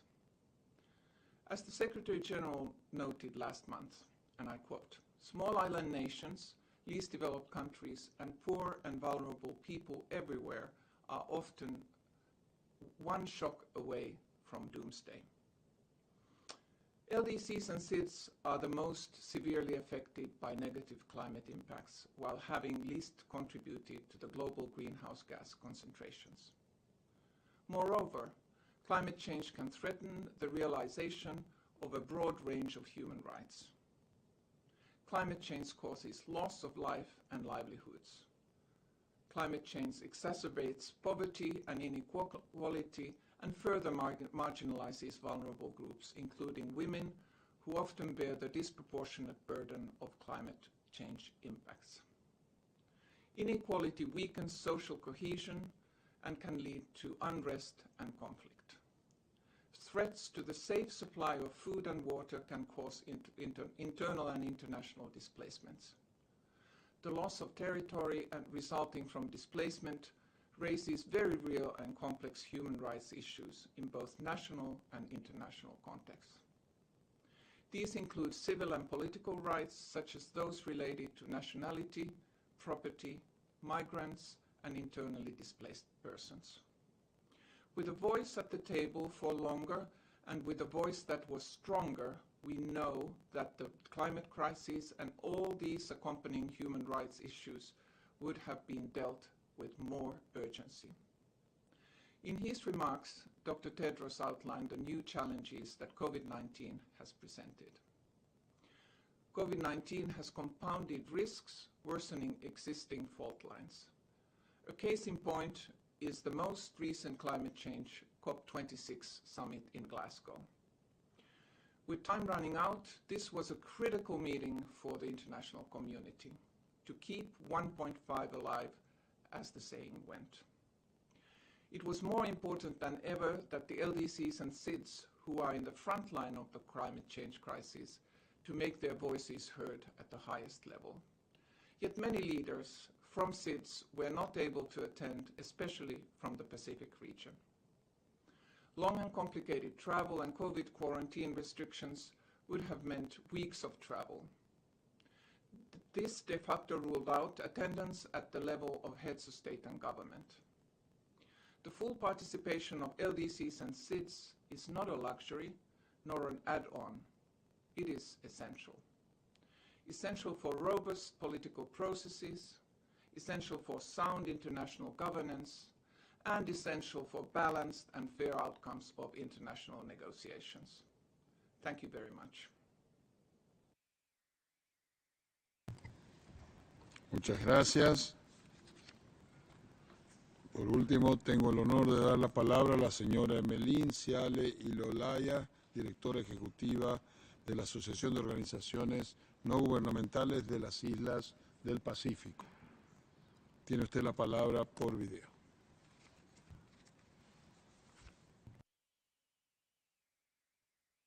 Chair, His Excellency Mr. Federico Villegas, President of the Human Rights Council, fellow speakers and panel members. Greetings from the Pacific. I'm Emelina Ciale-Lolahia, Executive Director of the Pacific Islands Associations of Non-Governmental Organizations, PIANGO, a platform of national umbrella civil society in 24 countries and territories in the Pacific region. It is an honor to be invited to be part of this high-level panel on human rights mainstreaming. I would like to take this opportunity to share our civil society reflections on the contributions of the universal participations to the mainstreaming of human rights throughout the United Nations system, and on the occasion of the 10th anniversary of the Voluntary Technical Assistance Trust Fund to support the participations of the least development countries and the small islands development states in the work of the Human Rights Council. Our first reflections is on the universal participations, which we value the initiative of promoting and the mainstreaming of human rights throughout the United Nations system, but more so the value of universal participations, not only of government officials, but also civil society, as their participation will bring different perspectives that will further challenge the United Nations system for better protections and safeguarding of human rights. The promotions and protections of human rights and better understanding of the Human Rights Council and its mechanisms and how LTCs and SIDS be supported to engage is crucial. Equal access to the Voluntary Technical Assistance Trust Fund to support the participations of LTC and SIDS in the work of Human Rights Council is one of the key challenges that we faced as civil society.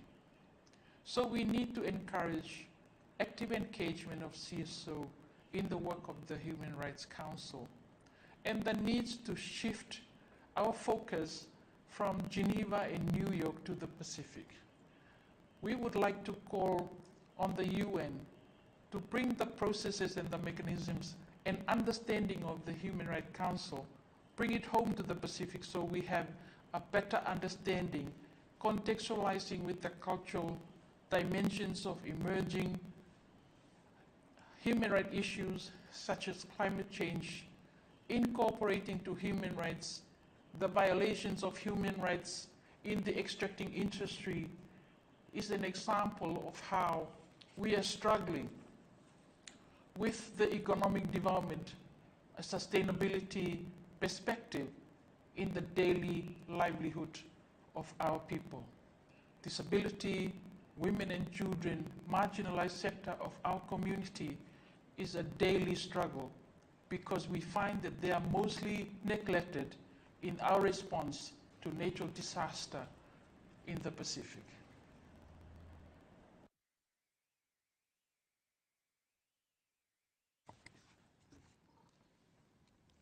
Muchas gracias. Ahora vamos a pasar a la lista de oradores. Hay un primer segmento. Permítanme recordarles que todas las intervenciones desde la sala están limitadas a 2 minutos y que la lista de oradores se cerrará en 15 minutos. Tiene la palabra la distinguida representante de Angola,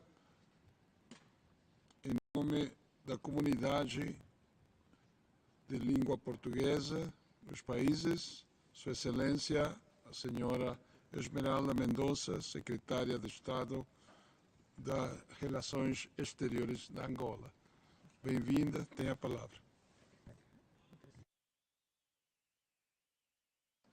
Tenho a honra de proferir esta declaração em português, em nome dos Estados-membros da Comunidade de Países de Língua Portuguesa.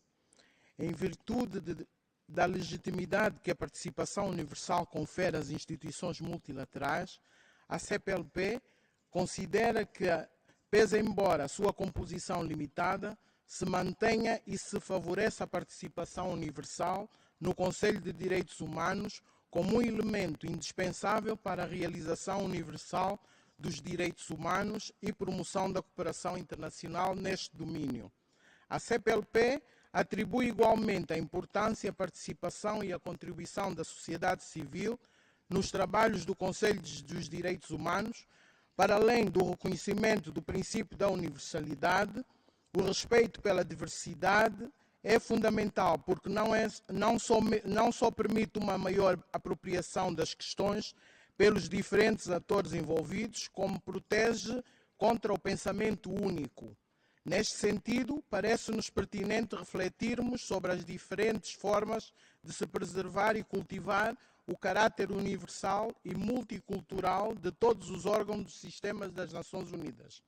A CPLP está convencida da pertinência dos mecanismos que contribuam para o aumento da representatividade, para a melhor percepção e participação dos Estados, incluindo os PMAs, pequenos Estados insulares e em desenvolvimento, membros da nossa comunidade, nos trabalhos do Conselho dos Direitos Humanos.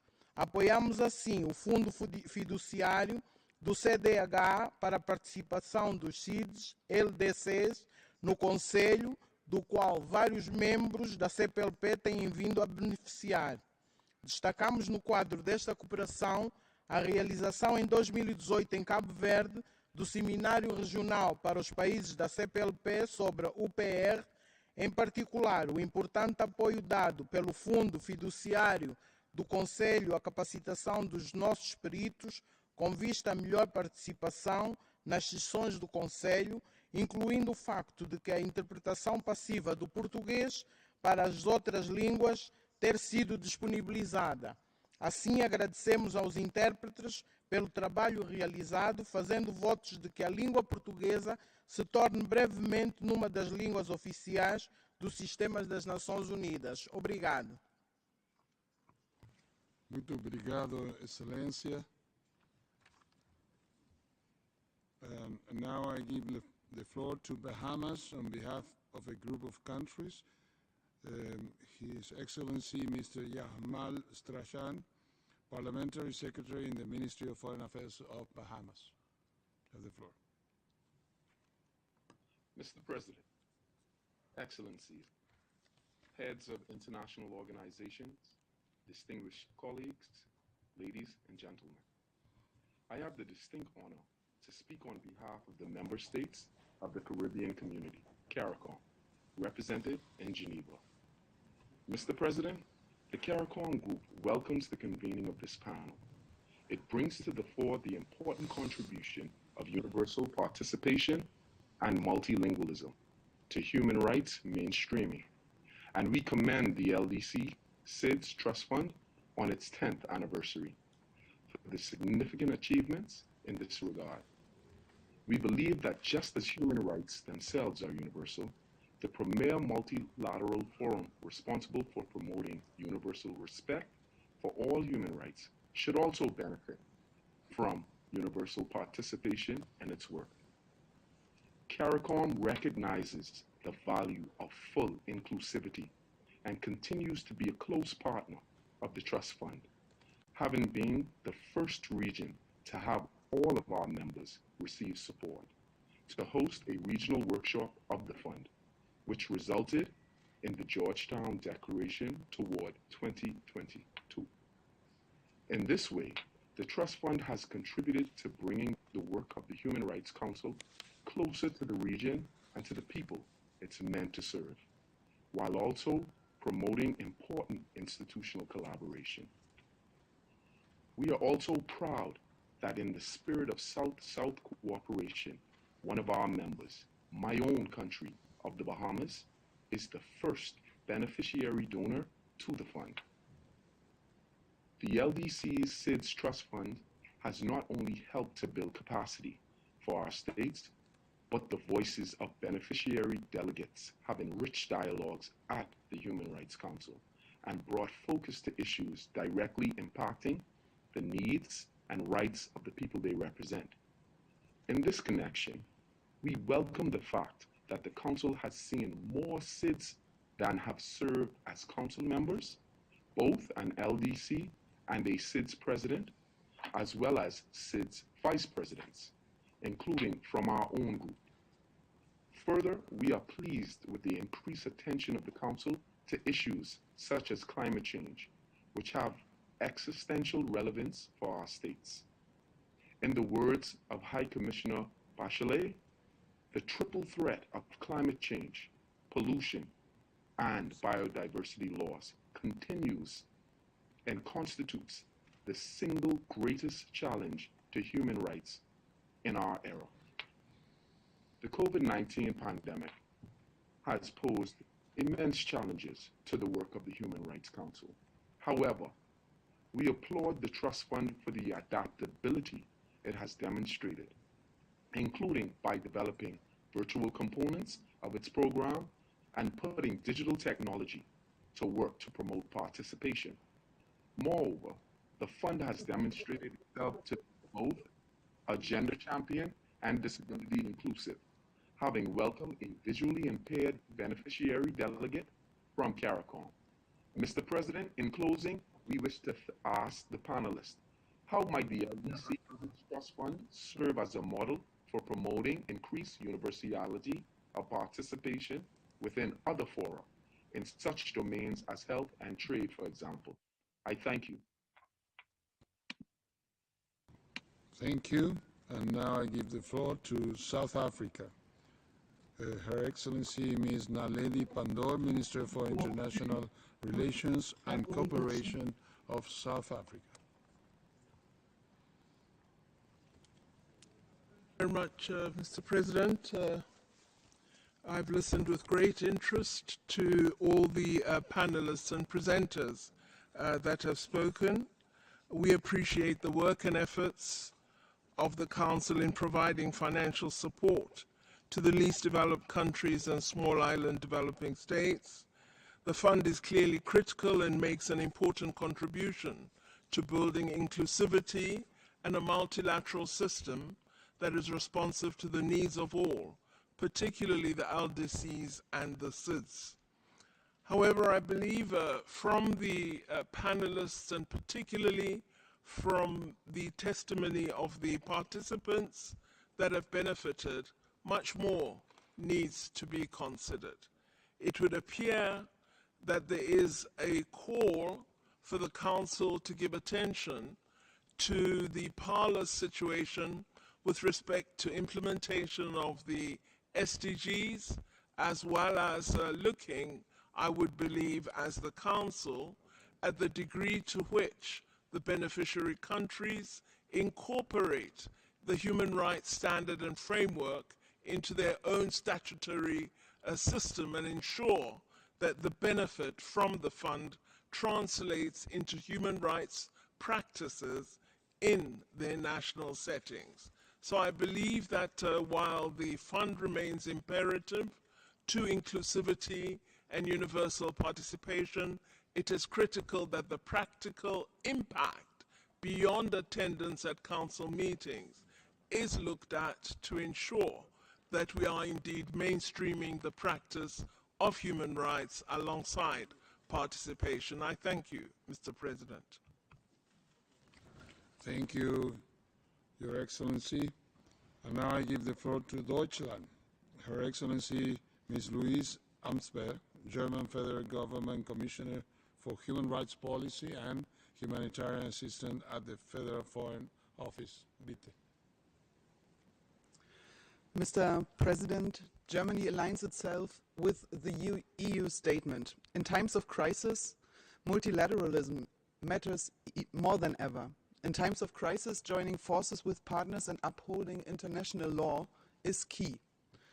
In times of crisis, the Human Rights Council plays a critical role. The Council's power and impact stem from the diversity of its members. Universal participation in the United Nations organs is critical for addressing the most pressing challenges of our times. When peace and security are at stake, when climate change endangers our livelihoods and lives, when new and emerging technologies change the world.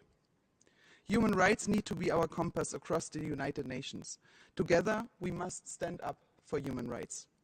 Today, we have come together to praise the achievements of the Voluntary Technical Assistance Trust Fund, to support the participation of least developed countries and small island developing states in the work of this Council.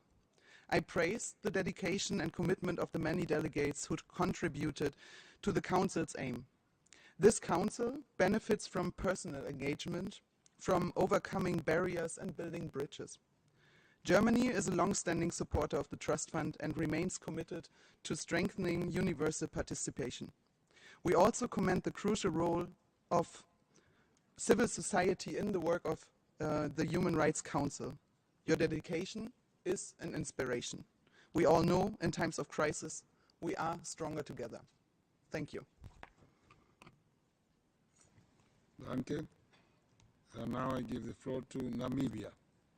Her Excellency Ms. Yvonne Dausab, Minister of Justice of the Republic of Namibia. Thank you, Mr. President. Namibia aligns itself with the statements of the groups it belongs to. I congratulate you on your appointment as President of the Human Rights Council for 2022 and pledge our support to you in the Bureau during your tenures. Mr. President, Namibia strongly believes that multilateralism is a hallmark in the raison d'etre of the United Nations to achieve international cooperation. Multilateralism fades away when representation and universal participation are neglected, and we will not achieve sustainable development, peace, safety and security, and the full realization of human rights if we operate in silos. Collective action is therefore key. Mr. President, in our view, multilingualism is an imperative for the mainstreaming of human rights. The aspirations of our people for life, dignity, liberty, justice, and the pursuit of happiness can in part be realized when they internalize the human rights language as part of their everyday interaction. A multilingual approach therefore enhances local and universal participation in the work of the UN system as a whole. As a country, we have long recognized the importance of the multilingualism, and despite English being the official language in Namibia and the educational curriculum caters for the teaching and learning of mother tongue and other international regional languages. In mainstreaming human rights at a national level and with support from our development partners, government has translated the Namibian constitution into 3 local languages, which also aids the conservation of Namibia's linguistic heritage. Mr. President, we also continue to call for increased support to ensure the participation of persons with disabilities in the work of the Council. A crucial tool in ensuring the participation of persons with disabilities is access to sign language, services, assertive aids, and infrastructural access. Namibia, in its diversity, has challenges in the recognition of a national sign language, which significantly impacts on human rights of persons with disabilities, especially their right to education, access to information, and participation. To assist states like Namibia, I ask the panelists to share recommendations on how to encourage participation of persons with disabilities and how the international institutions and development partners can best assist states to integrate international sign language in states where this remains a challenge. Thank you, Mr. President. Thank you. Agora tenho a honra de dar a palavra a Portugal, Sua Excelência, o Sr. Francisco André, Secretário de Estado de Assuntos Estrangeiros e Cooperação. Tem a palavra, senhor. Muito obrigado, Sr. Presidente, estimados oradores e ilustres colegas. O multilateralismo, para ser efetivo, precisa de contar com todos. É assim em todo o sistema das Nações Unidas. E, pela sua ligação direta à vida das pessoas, ainda mais assim é no Conselho de Direitos Humanos, reforçando a natureza universal dos direitos humanos e a legitimidade das instituições. Portugal acredita que o Conselho funcionará tanto melhor quanto mais ativamente nele todos participarem, incluindo os países menos desenvolvidos e os pequenos Estados insulares em desenvolvimento. Vemos assim com agrado que a presidência deste Conselho tenha sido assegurada pelas Fiji no ano passado e o crescente número de países, CIDs e LDC, que foram e são membros do Conselho ou estão a candidatar. A este respeito, permitam-me que saúde a candidatura de Timor-Leste ao Conselho de Direitos Humanos, que conta com o apoio de Portugal. Sr. Presidente, conhecemos as dificuldades que obstam à participação deste grupo de países e sabemos cada vez mais sobre as formas de assistência técnica que permitem ultrapassar esses obstáculos. Se hoje, mais do que há 10 anos, a voz dos LDCs e dos CIDs se faz mais ouvir, ao Fundo de Assistência Técnica Voluntária o devemos. Por isso, e em reconhecimento a este fundo, Portugal teve a honra de se juntar ao grupo de países que liderou no ano passado a decisão que assinala o 10º aniversário deste instrumento, que permitiu que este painel esteja subordinado ao tema que agora debatemos. Por isso também, de 2020 para 2021, Portugal aumentou a sua contribuição em 5 vezes, ascendendo hoje a 80 mil euros. Sr. Presidente, nós saudamos o trabalho levado a cabo pelo Fundo de Assistência Técnica e vemos com especial satisfação terem já sido beneficiados tantos delegados de países da comunidade de países de língua portuguesa.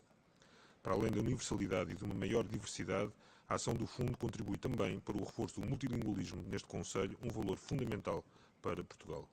Tal como agora passou a ouvir-se mais a voz da língua portuguesa no Conselho nos últimos 10 anos.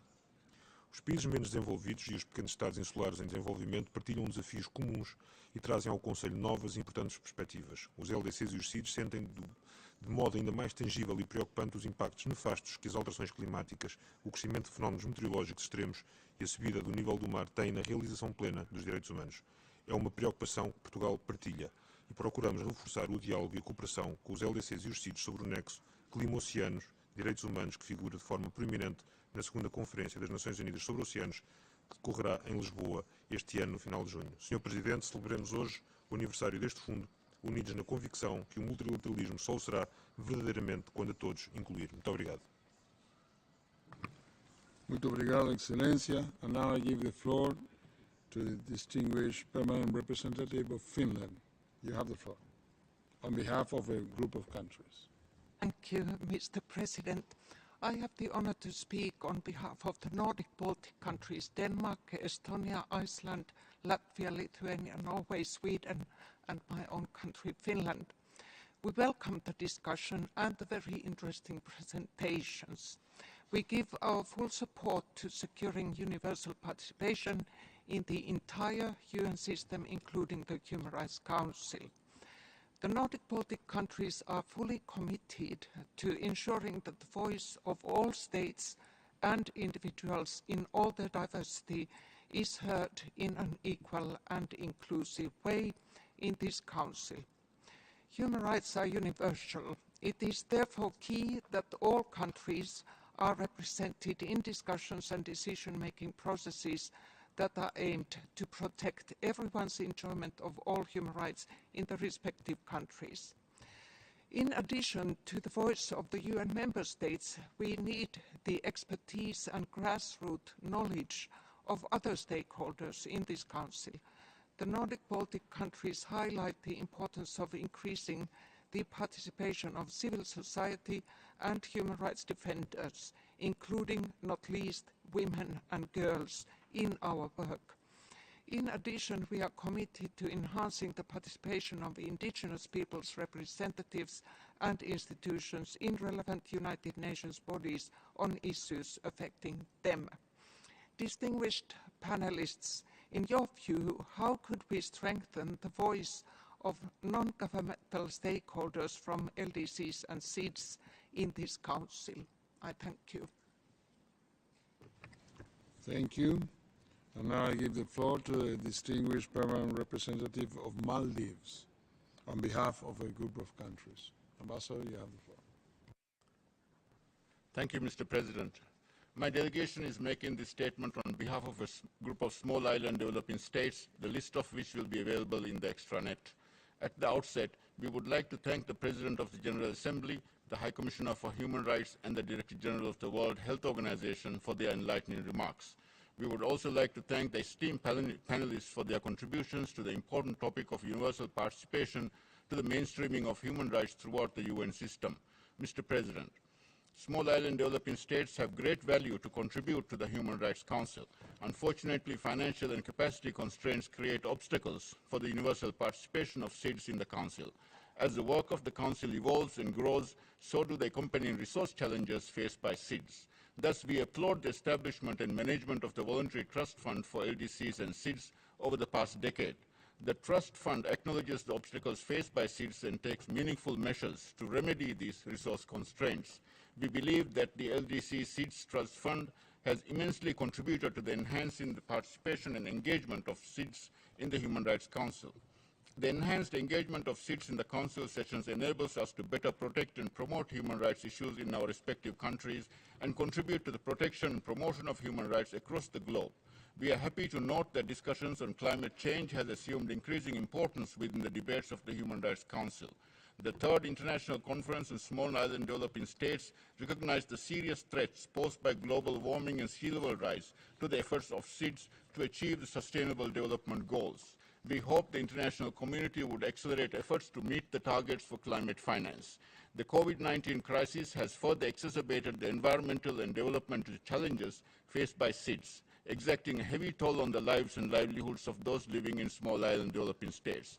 Mr. President, we are pleased to note that the Trust Fund has expanded the resources available to SIDS to meaningfully engage in the work of the Human Rights Council.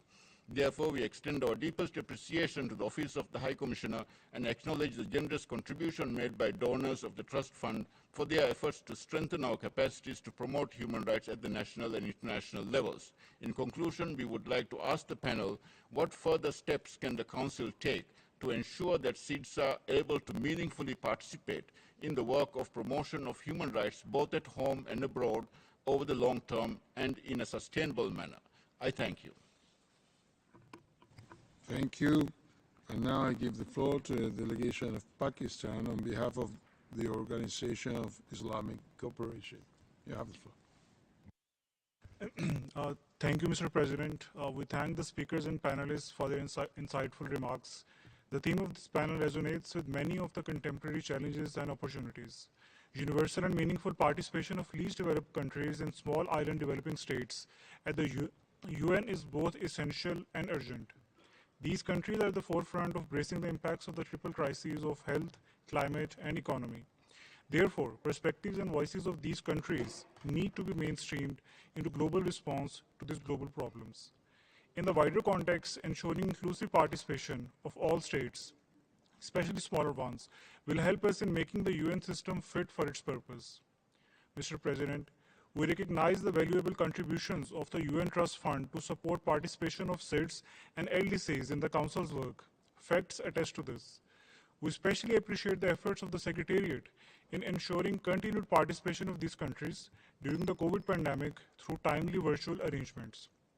We are also pleased to note that to date, the Trust Fund has supported participation of over 100 female officials and diplomats, enabling mainstreaming of women perspectives into the Council's work.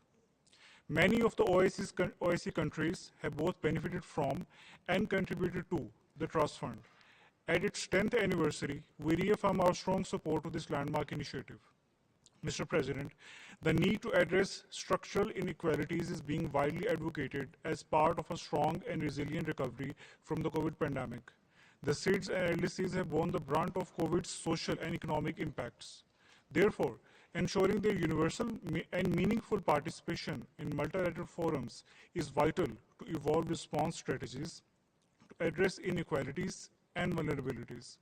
We would therefore welcome panelists' views on ways and means to credibly democratize the global governance system that promotes and protects the interests of everyone instead of the privileged few. I thank you. Thank you. Maintenant, je donne la parole à Côte d'Ivoire au nom d'un groupe de pays. Monsieur l'ambassadeur, vous avez la parole. Merci, Monsieur le Président. Monsieur le Président, j'ai l'honneur de prononcer cette déclaration au nom du groupe des États africains de Genève. Le groupe africain exprime sa gratitude au Haut Commissariat aux droits de l'homme et aux intervenants pour la qualité de leurs échanges de notre discussion d'aujourd'hui. Ces échanges constituent l'occasion d'approfondir nos réflexions sur les réalisations du Fonds d'affectation spéciale et de souligner l'importance de la participation universelle aux travaux du Conseil. Monsieur le Président, à ce jour, 19 PMA et 1 PEID de la région Afrique ont été membres du Conseil des droits de l'homme. Leur participation aux travaux du Conseil a contribué à rehausser la diversité des perspectives et renforcer les valeurs du multilatéralisme, dont la coopération, la collaboration, l'engagement. Cette richesse contribue à l'avancée de tous. Depuis sa mise sur pied en 2014, ce sont 6 fonctionnaires issus de 35 des 36 pays africains éligibles ont bénéficié du fonds d'affectation. Nous n'aurions pu réaliser les objectifs d'universalité, la diversité et l'inclusivité dans les travaux du Conseil sans le soutien des pays donateurs du fonds. Nous leur en sommes reconnaissants. Suite à la résolution 34/40 du Conseil des droits de l'homme, le Burkina Faso et le Maurice ont virtuellement co-organisé le séminaire pour l'Afrique. La déclaration de Ouagadougou porte, lui, reflète les réalisations du Fonds d'affectation spéciale et formule des recommandations pour répondre aux défis auxquels sont confrontés les délégués africains cherchant à participer aux travaux du Conseil. Celles-ci ont été précisées dans le rapport A/HRC/49/92 du Haut Commissariat aux droits de l'homme, qui, entre autres, recommandait le renforcement du fonds d'affectation spéciale. Monsieur le Président, nous nous devons de nous poser la question du renforcement de la participation des PMA et des PID, et plus particulièrement ceux d'Afrique, aux travaux du Conseil à mesure que nous avançons. Je vous remercie. Merci, Monsieur l'Ambassadeur. And now I give the floor to the United Kingdom. By video.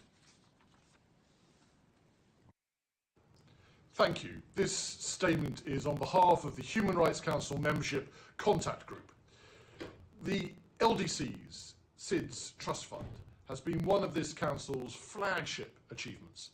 Thanks to the fund, the range of states taking part in the Council's work has expanded, the number of states represented in Geneva has grown, and the Council's membership has become more inclusive, more diverse. An LDC ambassador served as president in 2019, and in 2021, a SIDS ambassador served as president for the first time, both with great distinction. Such diverse representation has been hugely beneficial, allowing more perspectives and issues to be considered. And greater cooperation between LDCs and SIDS and UN entities should help to advance mainstreaming of human rights across the UN system. There's still some way to go. Most states who have yet to become members of the HRC are LDCs and SIDS.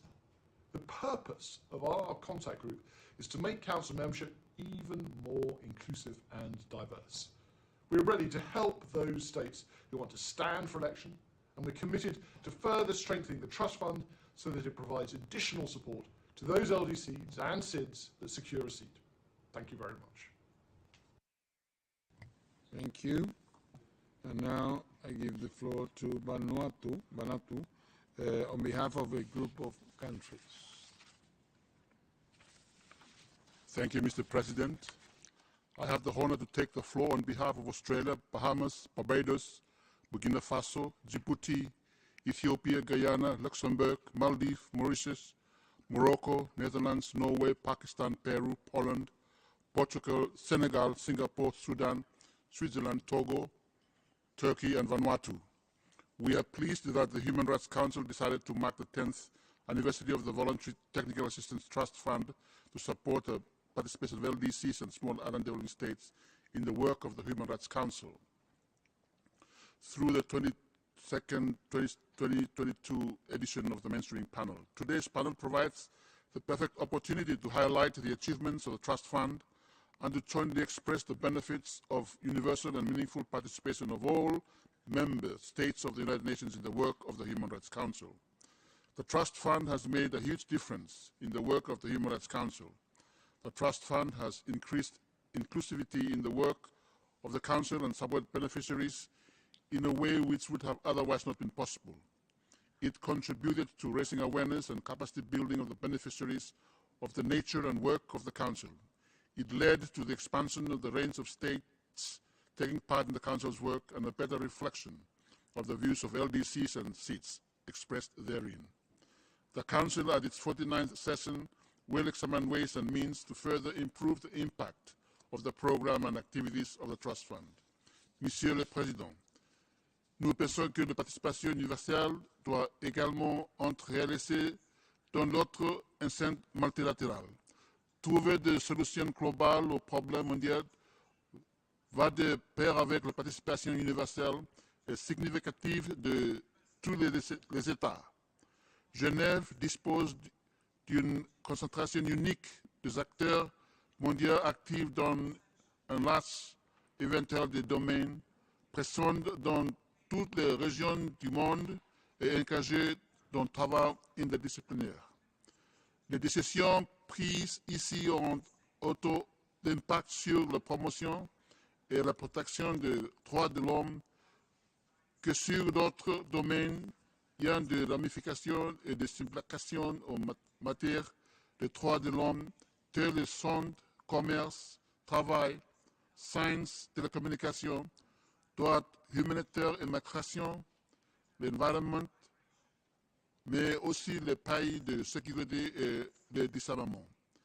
Nous remercions les orateurs et les panélistes de leur contribution aujourd'hui et nous attendons avec intérêt le point de vue sur ce que doit encore être entrepris pour relever des défis actuels de confronter les PMA, PID pour renforcer leur impact dans le enceinte multilatérale et pour développer davantage sur les relations institutionnelles avec l'ONU et les autres organisations internationales. Je vous remercie de votre attention. Thank you. Ahora paso a la lista de oradores de las organizaciones no gubernamentales. Tenemos 3 organizaciones anotadas. Et je donne la parole maintenant à ARC. ARC tiene la palabra. Thank you, Mr. President. Honorable panelists, the 10th anniversary of the Voluntary Technical Assistance Trust Fund to support the participation of least developed countries and small island developing states in the work of the Human Rights Council is an opportune moment to review the achievements of the goals that had been initially set.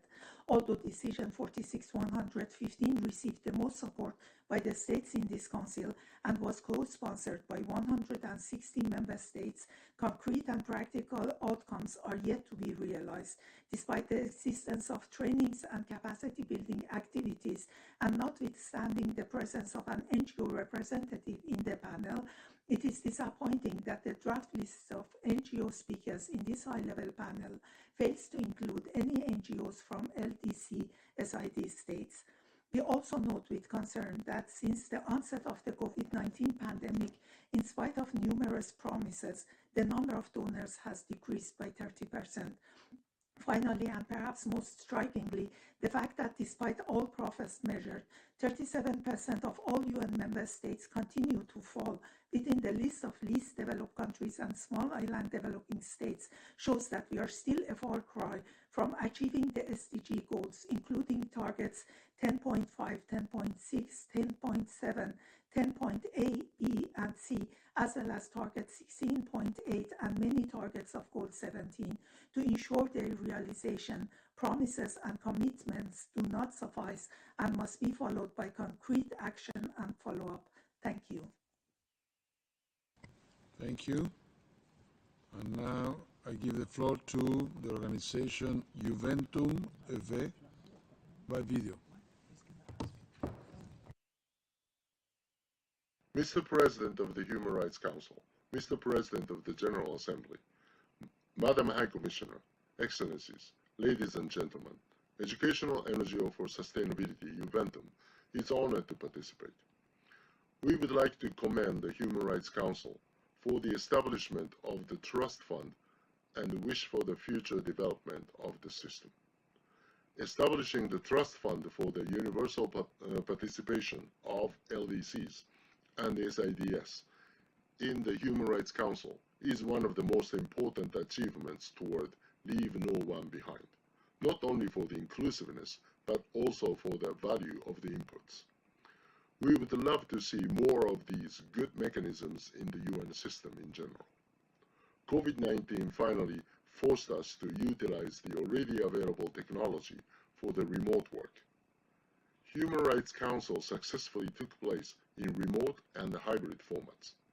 Such success should not be used for the discouragement of the in-person participation. Direct in-person interaction often produces amazing synergy. In the meantime, the hybrid format should be maintained for the benefit of the distant participants. The seeds of new partnerships and the group works are important for tackling with the human rights issues concerning health, agriculture, environment, trade and development, among others.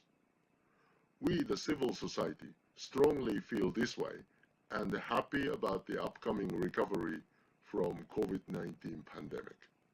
We are looking forward to good collaborations with the beneficiary states of the Trust Fund in the time to come. Thank you very much for your attention.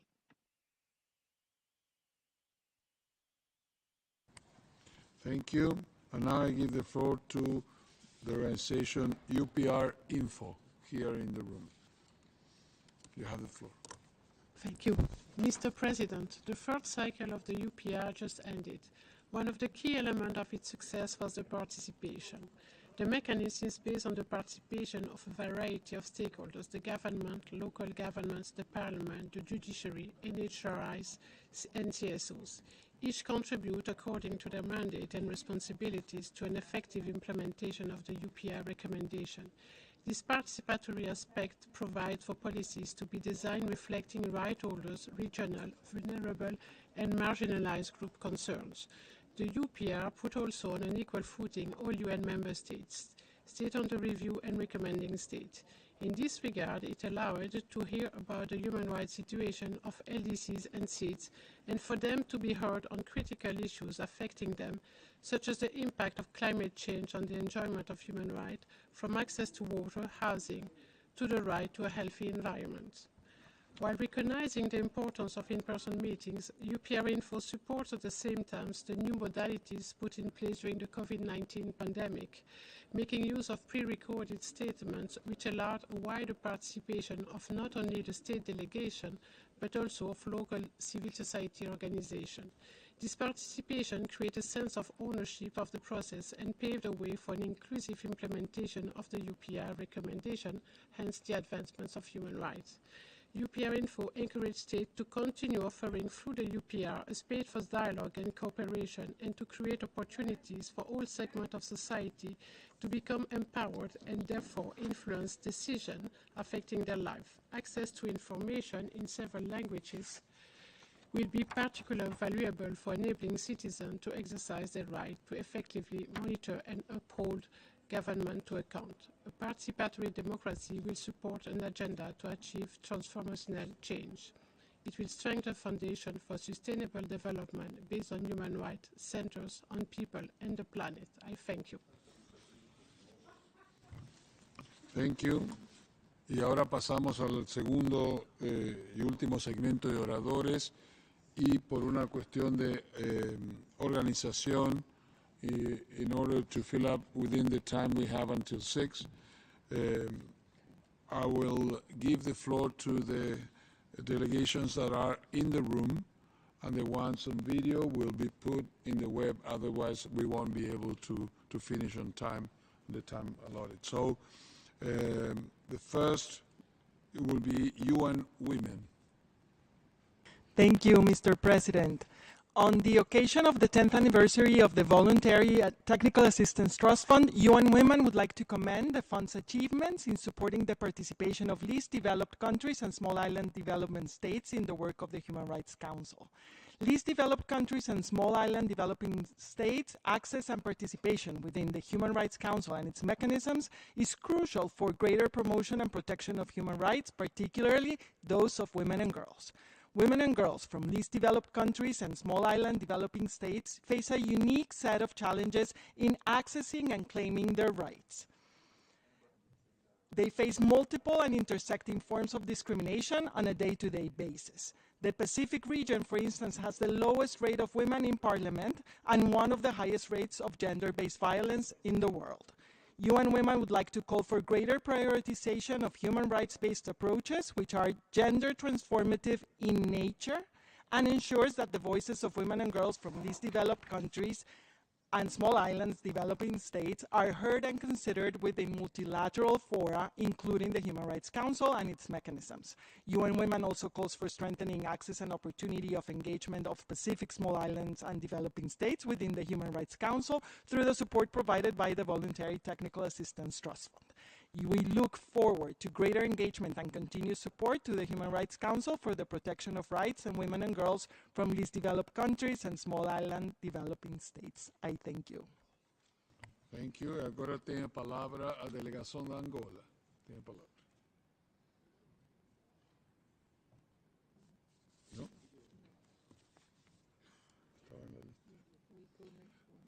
Now I give the floor to the delegation of Nepal.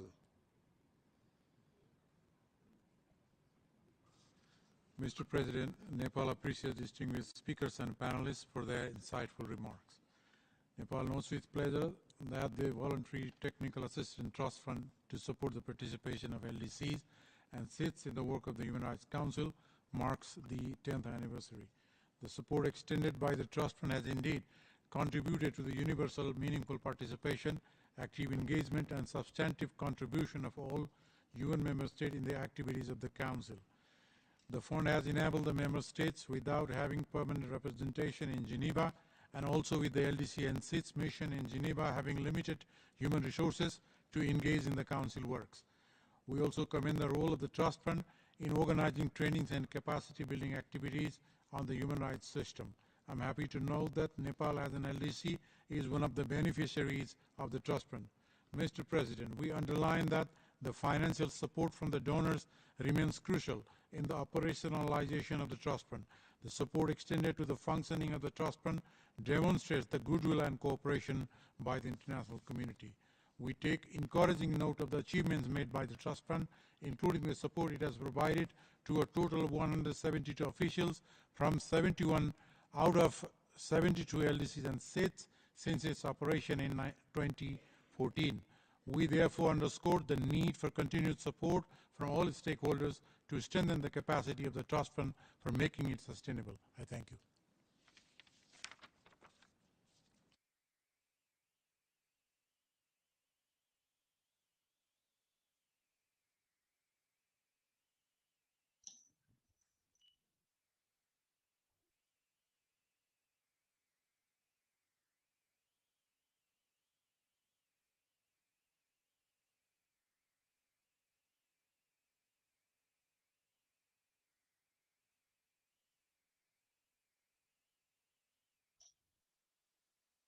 I have in my list Burkina Faso. We don't see. She's online. Okay. No. Okay. Merci, Monsieur le Président. Okay. Merci, merci. Vous avez la parole. Merci. Monsieur le Président, le Burkina Faso s'associe aux déclarations prononcées au nom de ses groupes d'appartenance et se réjouit de la tenue de cette table ronde annuelle de haut niveau autour de la contribution de la participation universelle à l'intégration des droits de l'homme dans l'ensemble du système des Nations Unies. Pour ma délégation, il ne fait aucun doute que cette réunion nous offrira l'occasion d'échanger sur les défis auxquels sont confrontés les PMA et les PIED pour accéder et s'engager de manière constructive dans les forums multilatéraux y compris avec le Conseil des droits de l'homme. En sa qualité de membre du corps groupe de la résolution 1926 et pour avoir bénéficié à 2 reprises de l'assistance du Fonds, le Burkina Faso reconnaît la contribution inestimable de ce mécanisme au renforcement des capacités de sa délégation. La déclaration de Ouagadougou pour lui, adoptée à l'issue du séminaire virtuel pour la région Afrique du Fonds d'affectation spéciale que mon pays a accueilli conjointement avec Maurice en 2021, réaffirme l'importance de la contribution du Fonds à la participation universelle aux travaux du Conseil. À ce titre, le Burkina Faso remercie les donateurs du Fonds et les exhorte à renforcer leur contribution à ce mécanisme qui constitue le canal principal pour la participation des PMA et PIED aux travaux du Conseil, en particulier ceux qui n'ont pas de mission à Genève. Pour terminer, ma délégation est convaincue que la participation universelle passe également par le renforcement par les bureaux régionaux et nationaux du Haut Commissariat aux droits de l'homme, des capacités logistiques et opérationnelles des délégations, des PMA et PIED qui le souhaitent en équipement pour suivre les travaux du Conseil. Je vous remercie. Merci, Madame. Avec plaisir, je donne la bienvenue à la délégation de Bénin qui est ici avec nous. Vous avez la parole. Merci beaucoup, Monsieur le Président. En accord avec la déclaration faite par la Côte d'Ivoire au nom du groupe africain, la délégation du Bénin se réjouit de l'organisation de ce débat et félicite les panélistes pour la qualité de leurs interventions respectives. L'une des ambitions et priorités de la diplomatie béninoise ces dernières années est de promouvoir le multilatéralisme en tant que mode de gestion optimale des affaires mondiales. Il va sans dire que le multilatéralisme ne peut être efficace que si elle convoque à la table de discussion des grandes préoccupations communes de l'humanité tous les États dans la riche diversité de leur culture et notamment de leur langue. Ainsi, le respect du multilinguisme et l'universelle participation sont-ils, à n'en point douter, 2 conditions sine qua non du succès du multilatéralisme. Dans ce cadre, la République du Bénin, en tant que bénéficiaire régulier de l'assistance du Fonds d'affectation spéciale pour la participation des PMA et des PEUD aux travaux du Conseil, reconnaît l'importance de la contribution de tous les États au débat sur la question des droits de l'homme, ainsi que la nécessité d'en faire une priorité dans toutes les enceintes internationales relevant du système des Nations Unies. Le Bénin voudrait particulièrement saluer en cette occasion le travail remarquable du Fonds et encourager tous ses contributeurs à poursuivre leurs efforts pour la pérennisation de cet instrument essentiel à la promotion de la participation universelle aux travaux du Conseil. Ma délégation voudrait enfin souhaiter que ces efforts soient maintenus et renforcés et que l'accès aux documents de travail dans les 6 langues officielles des Nations Unies soit garanti pour concrétiser davantage l'avènement d'un multilatéralisme inclusif et efficace. Je vous remercie. Je vous remercie. And now I give the floor to the United Nations Development Program. Thank you very much, Mr. President, Excellencies, ladies and gentlemen. Our common agenda highlights the importance of multilateralism as part of our agenda for action. Drawing attention to the importance of the participation of RDCs and SIDS in multilateral international fora, including this Council, highlights the rich contributions made by RDCs and SIDS to promote respect for human rights and contribute perspectives to solve international problems. One such recent example includes the role played by LDCs and SIDS in the critical discussions on recognizes the right to a clean, healthy and safe environment, a right which the Human Rights Council did recognize last October when our planet and many LDCs and SIDS are facing unprecedented pressures from climate change. We welcome the trend noted by the panel that there has been both an increase in the participation of LDCs and SIDS in the Universal Periodic Reviews as recommending states across all regions. LDCs and SIDS have rich experiences to share and to recommend to their peers in the UPR process. LDCs and SIDS are also taking active steps to support recommendations for the promotion and protection of human rights and for sustainable development. UNDP, jointly with the UN Human Rights Office and the Development Cooperation Office, has just launched a repository of good practices on how the UPR process supports sustainable development. It includes examples from a number of LDCs. In Bangladesh, UN engagement in the UPR process, specifically on advocacy and technical support prior, during, and after the review, contributed to advancing key pieces of legislation in the spheres of non-discrimination, countering violence against women, and support the freedom of expression. UNDP will continue to support LDCs and SIDS as they make efforts to implement the recommendations of the human rights mechanisms, including in their SDG planning processes. Thank you very much for your attention.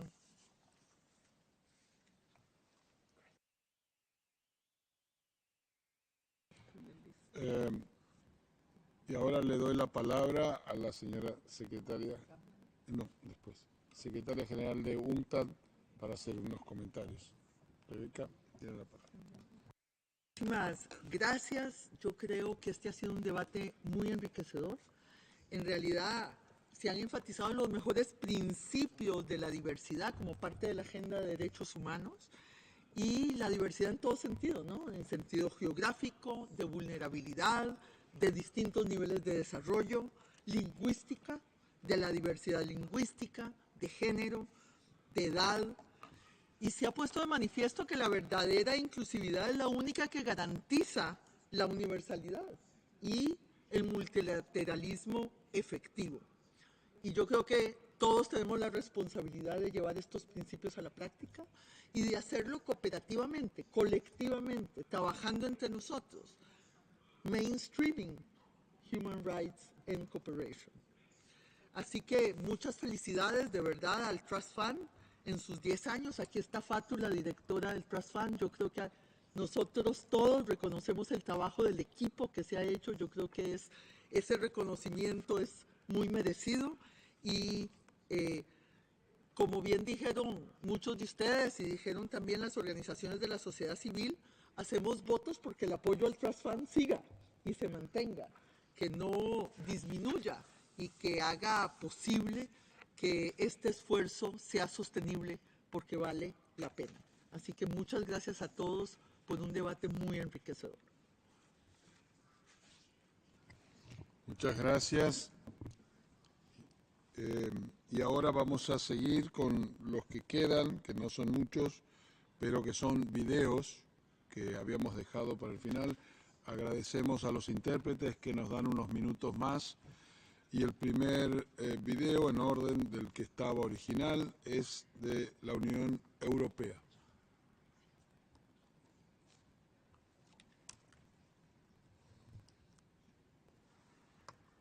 Mr. President, the EU welcomes today's high-level panel discussion. Since its establishment, the Voluntary Technical Assistance Trust Fund has supported 172 government officials from 71 of the 72 least developed countries and small island developing states, which is a huge milestone in itself and has greatly benefited the work of the Council. The importance of universal participation in the work of the Council cannot be stressed enough. All-inclusive participation reflects the UN diversity, ensures the Council's legitimacy, and brings more perspective and initiatives to the table, ultimately advancing human rights. The EU was proud to join forces with the LDCs and the SIDS on a number of important initiatives, including the recent establishment of the Special Rapporteur on Human Rights in the context of climate change. Ensuring universal access and effective participation of LDCs and SIDS can be promoted through knowledge building, for example, by virtual and in-person trainings and workshops and e-learning tools. It can also be promoted through practical means, such as enabling travel or by addressing language barriers. Multilingualism is a means to promote, protect, and preserve the diversity of languages and cultures globally, and contributes to the achievement of the goals of the United Nations. We applaud the diverse range of assistance that is provided by the Trust Fund. However, the goal of universal access to the Council is still not achieved. For example, a majority of SIDS and LDCs have yet to participate as Council members. In this light, the EU fully supports the fund's further strengthening. The EU is also supportive of the efforts to encourage the effective participation of women through the Trust Fund, leading to a 60% participation rate of female beneficiaries. We are hopeful that the Trust Fund will continue to support the participation of all those whose inclusion is too often limited. I thank you. Thank you. And now I give the floor to the delegation of Mauritius. Mr. President, Mauritius would like to express its appreciation to the OHCHR and to the panelists. As we celebrate the 10th anniversary of the Trust Fund, I think the time is opportune for us to assess whether the mechanism we established 10 years ago has met its objective. 71 out of 72 countries eligible to access the Trust Fund have done so in these past 10 years, and 173 officials have been acclimatized with the work of the Council. The increased participation of least developed countries and small island developing states in the work of the Council has not only added diversity of perspectives, but has also strengthened the multilateral and indeed the universal value of the Council. This would not have been possible without the solidarity and without the support of our donors. We thank them for their generosity, and we look forward to this being continued. And of course, we would appreciate further donors coming forward. Mr. President, allow me to recall that subsequent to HRC Resolution 3440, Mauritius and Burkina Faso hosted virtually the Seminar for Africa. The Ouagadougou Quarterly Declaration reflects on the achievements of the Trust Fund and highlights the challenges faced by African diplomats in participating in the work of the Council. Our question today, after 10 years, should be, what more must we do to strengthen the work of the Council, and what more must we do to help people understand that the Council is here to uphold universal human rights? Thank you, Chair. Thank you. And now I give the floor to Djibouti.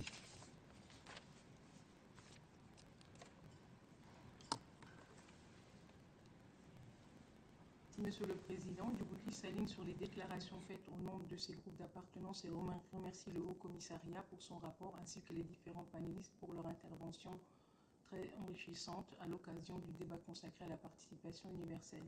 Ce débat de haut niveau célébrant la commémoration du 10e anniversaire du Fonds d'affectation met en exergue le rôle important que ce dernier a joué dans le maintien de l'inclusivité et de l'équité dans les travaux du Conseil. En effet, le Fonds, à travers ses programmes et actions de renforcement des capacités, contribue de manière significative à soutenir le multilatéralisme et le multilinguisme, ainsi qu'à faire émerger les préoccupations et les défis des PMA et PIED. En outre, les réalisations du Fonds concourent à la promotion du genre puisqu'elles ont contribué à réduire les déséquilibres parfois structurels de la représentation des femmes, comme le démontre la participation de 104 femmes sur les 172 participants financés par le Fonds. Ma délégation considère que le renforcement de la capacité des États du Conseil à promouvoir et à protéger les droits de l'homme comme étant universel, interdépendant et indivisible est crucial. Cela va de pair avec le renforcement des capacités des États et la nécessité qu'une attention particulière soit accordée au principe d'égalité, d'inclusion et d'universalité. C'est pourquoi Djibouti, en tant que coparent de la résolution historique initiale, établissement le Fonds, n'a eu de cesse de soutenir toutes les initiatives visant à promouvoir la participation et l'engagement universel de tous les États aux travaux des différents organes et mécanismes des droits de l'homme. Ma délégation estime que nous devons redoubler d'efforts afin de parachever le travail remarquable du Fonds pour atteindre une participation universelle. C'est pour cela qu'un groupe restreint de pays, dont Djibouti, présentera une résolution sur le renforcement du Fonds et qu'ils encouragent tous les États à la soutenir et à s'y joindre en vue de son adoption par consensus. Enfin, Djibouti remercie tous les États ayant contribué déjà au Fonds et appelle les donateurs à contribuer davantage afin de maximiser les opportunités qui ont un impact réel sur la promotion et la protection des droits de l'homme. Et je vous remercie. Merci. And now I give the floor to the delegation of Marshall Islands. You have the floor.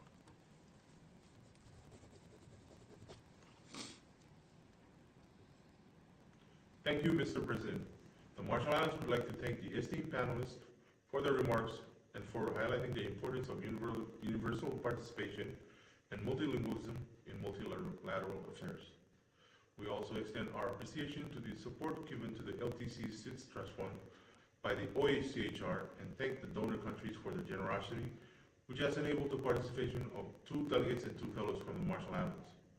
The Council must continue to break barriers, overcome challenges, and improve in the execution of its vision to advance the realization and enjoyment of human rights and fundamental freedoms for all. The Trust Fund has taken this Council a step in the right direction towards greater inclusivity. It has provided invaluable assistance to SIDS and LDCs, facilitating their access and representation at various Council sessions. This is a testament to the aspiration for universal human rights developed through a process that is reflective of that universality with greater diversity in the states represented in dialogues, negotiations, and deliberations. Today's global crises require the participation and unwavering commitment of all states, big and small, to upholding human rights for all. We need the voices of SIDS and LDCs to be heard in this Council. They bring innovative solutions to the table and embody the diversity and resilience which island nations are renowned for. They have much to offer this Council here in Geneva. SIDS and LDCs share similar challenges, including climate change, environmental degradation and destruction, and their adverse impacts on human rights. Supporting the Trust Fund is to support the most vulnerable in bringing their human rights plight to the attention of the Council. Como dada, and I thank you.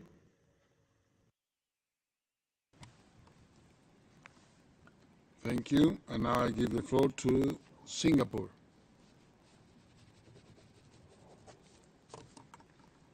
Mr. President, Singapore believes that the Human Rights Council must be inclusive and accessible for all stakeholders. This is crucial for a genuine exchange of perspectives on upholding human rights and attaining the Sustainable Development Goals. Since 2012, the Voluntary Technical Assistance Trust Fund to support the participation of SIDS and LDCs has enabled over 170 diplomats to participate in the work of the Council, regardless of whether they have a permanent mission in Geneva. Singapore will continue to contribute to and support the important work of this initiative. Singapore was honored to be appointed as a core focal point by the 15th HRC President on the challenges faced by delegations from SIDS and LDCs. We've had the opportunity to engage a wide range of stakeholders, including the HRC 48 Trust Fund beneficiaries, to explore the role of modern technology in making the Council's work more inclusive. This valuable feedback has been submitted in the form of several recommendations, and Singapore will continue to promote inclusive participation in the Council's work. Singapore remains committed to ensuring that the interests of small states are taken into account in the UN. We will ensure that the Forum of Small States, FOSS, which marks its 30th anniversary this year with 108 members, continues to remain an informative and constructive platform to better enable delegations to navigate the multilateral system in Geneva. Thank you. Thank you. And the last speaker in the list is India by video. Mr. President, we appreciate the convening of this panel and the views shared by the eminent panelists. India is proud to share excellent diplomatic relations with the small island developing states as well as with the least developed countries. India strongly believes that it is important to strengthen the capacities of the delegations from LDCs and SIDS, including those which do not have permanent missions in Geneva, to ensure the universal and meaningful participation in the Human Rights Council. With a view to achieve this goal, we supported the proposal to set up the SIDS LDCs Trust Fund that has gone a long way in facilitating participation of SIDS and LDCs in proceedings of the Human Rights Council. In 2017, in the spirit of South-South cooperation, India has established a USD 150 million India-UN Development Partnership Fund, which is aimed at implementing recipient-owned and led, demand-driven and transformational projects aimed at realization of SDGs in developing countries, LDCs and LLDCs. In 2019, India allocated USD 12 million grant, USD 1 million to each Pacific small island developing states towards implementation of high-impact developmental projects in the area of their choice.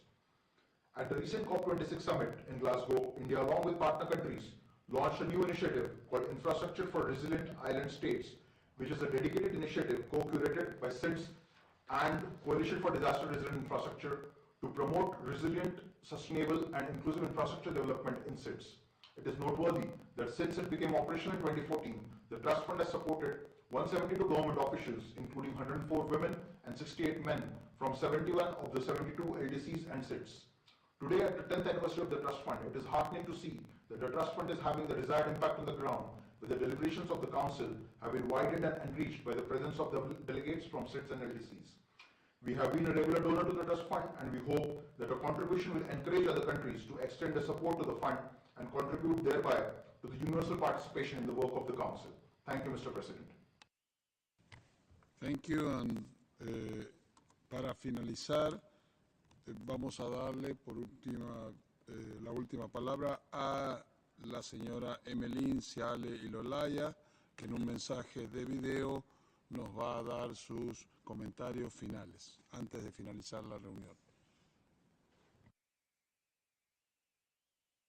For civil society in the Pacific, we are familiar with the Universal Periodical Review because of how it is structured as a parallel process for civil society to engage from the national level to the global.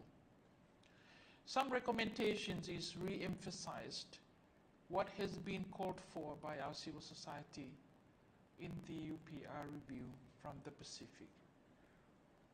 The first point is enhancing institutions and human capacity of LTCs and SIDS. We have always been called for human rights institutions and support for our national governments and civil society, private sectors, and other stakeholders with our human capacity to engage in the human rights processes. In the Pacific, we still have very low countries that has established human rights institutions. The second is to operationalize of the trust funds to be more accessible to civil society through capacity building, training, e-training included, research and evidence-based reporting, understanding of human rights systems, laws and rules and functions of the Human Rights Council and its mechanisms. Also to allocate resources for civil society to attend Human Rights Council meetings alongside their government officials.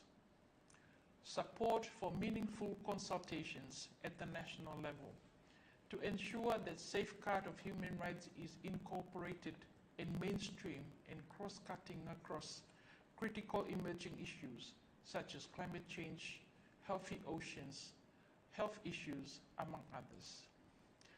In conclusion, if one thing that we have learned from the pandemic, that human rights and dignity of our people should be centered of any response, protections and safeguarding of human rights should be a global responsibility of all government, United Nations, civil society, as global citizens of our planet Earth.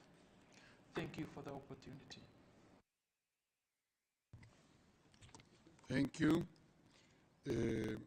Con esto llegamos al final de la mesa redonda anual de alto nivel sobre la integración de los derechos humanos. Deseo agradecer a nuestros distinguidos oradores y distinguidas oradoras principales, a los panelistas y a todos los participantes que han contribuido a nuestro debate.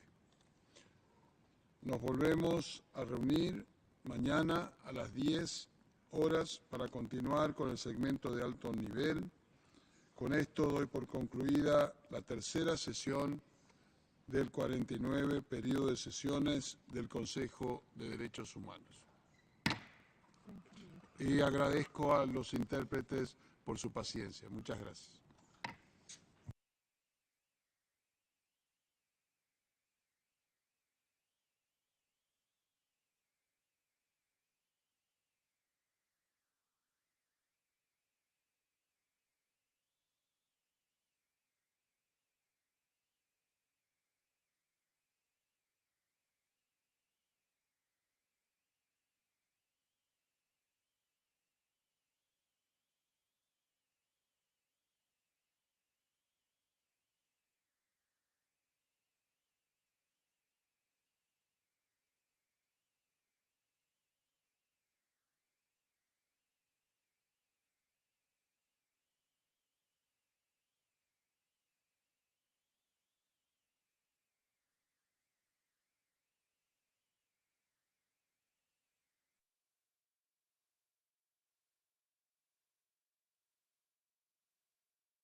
distinguished representative of Italy.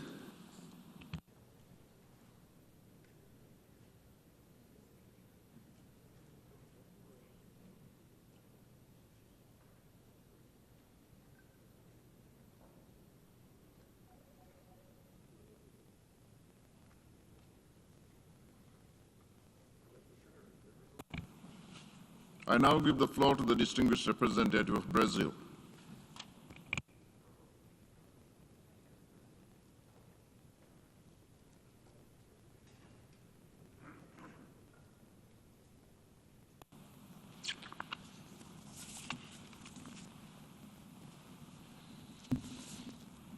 Mr. President, Mr. Secretary General, this is a defining moment for our organization and for the world. When the drafters of the Charter envisaged our collective security system back in 1945, they probably thought they had seen the worst in terms of tragedy and human suffering. If they were here today, they would doubt that assessment. We are under a swift escalation of tensions that could put all of humanity at risk, but we still have time to stop it. Brazil voted in favor of the draft resolution before the Security Council on the situation in Ukraine. We regret that the draft was not adopted, but firmly believe that the Security Council has not yet exhausted the instruments at its disposal to contribute to a negotiated and diplomatic solution towards peace. The urgency of the situation convinced us of the need to add the voice of the General Assembly to that of the Security Council in seeking solutions to the crisis in and around Ukraine.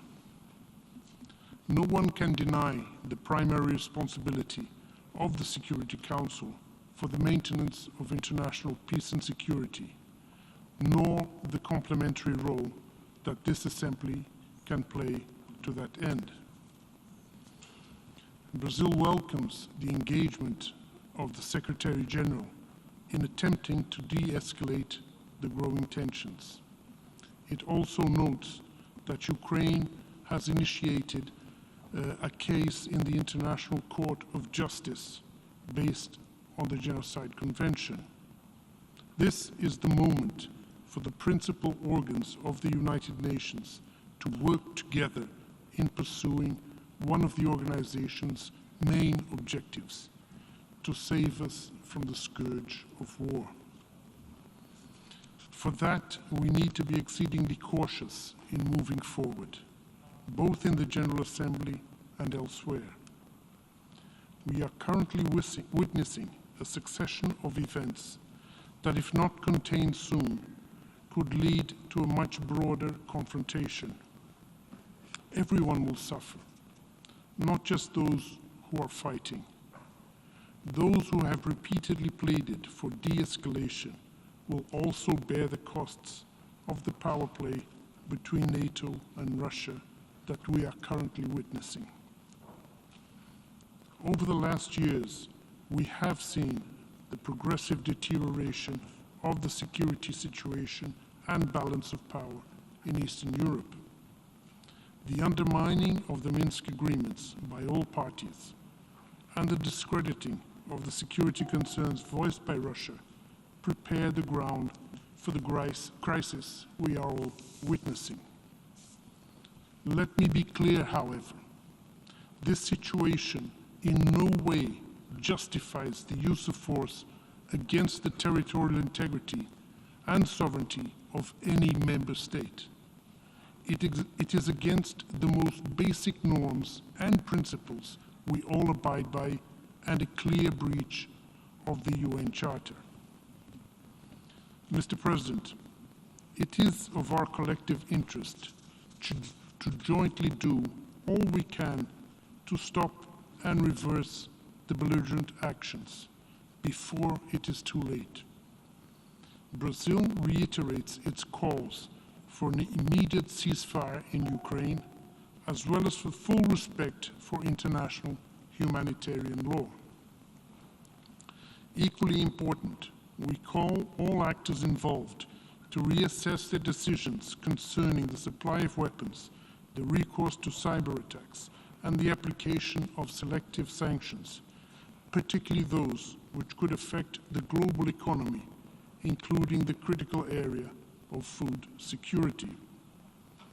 At this moment, we need constructive solutions, not actions that will only prolong hostilities and spread the conflict, with rippling effects to the world's economy and security.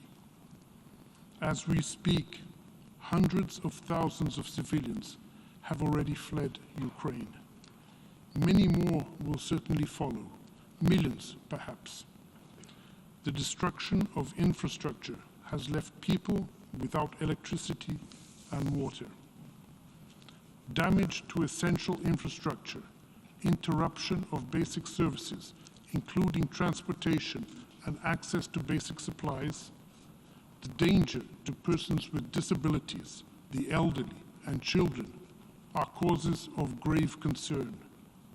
There are pressing humanitarian needs for medical services, medicines, health equipment, shelter, and protection.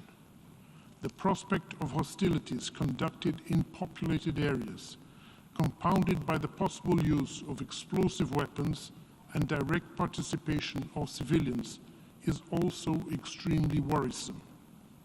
We urge all parties to avoid this scenario at all costs, bearing in mind the grave risks it poses to the civilian population.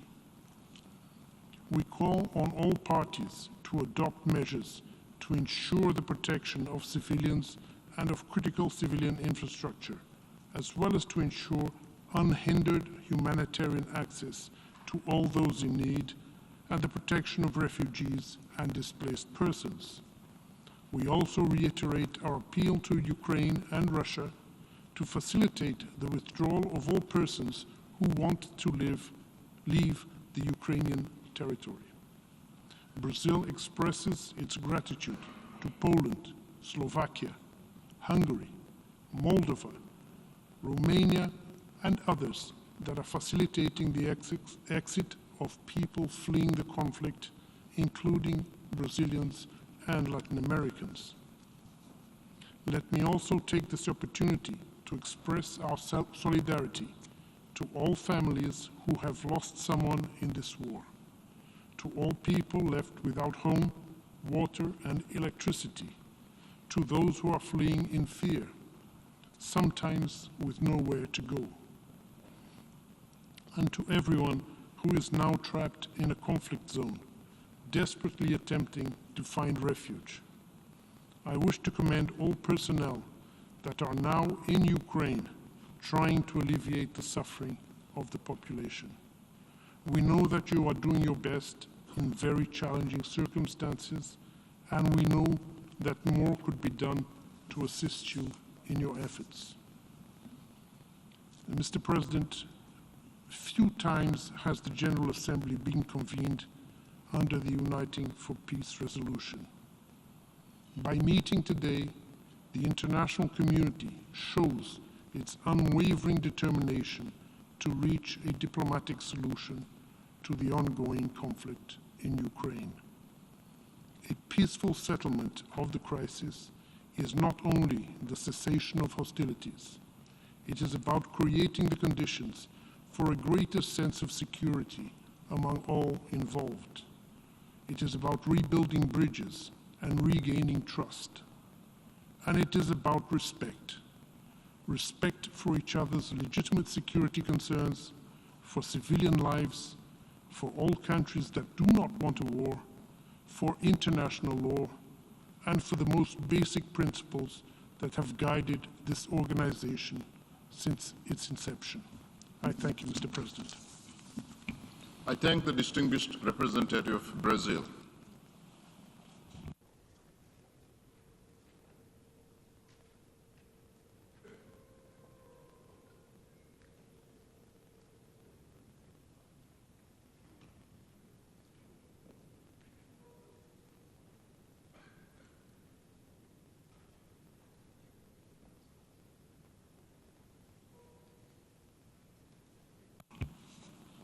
I now give the floor to the distinguished representative of Canada.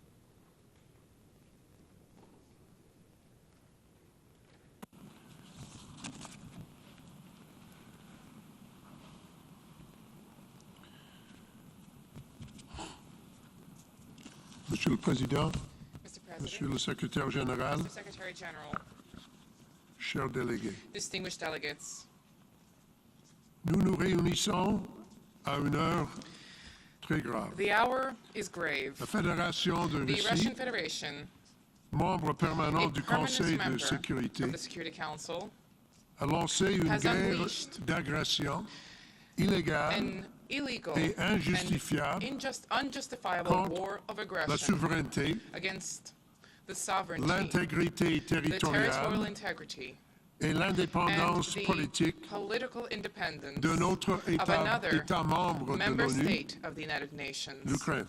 Ukraine.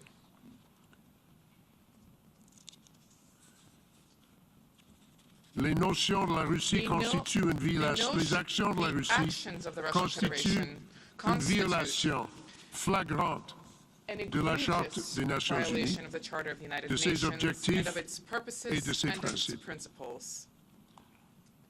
L'égalité souveraine The sovereign de tous les États, equality of all states, le droit de tous les the peuples right à of all people l'autodétermination, to self-determination, le règlement the pacifique des peaceful différends settlement of disputes, et and the l'interdiction du prohibition recours à la on force. the use of force.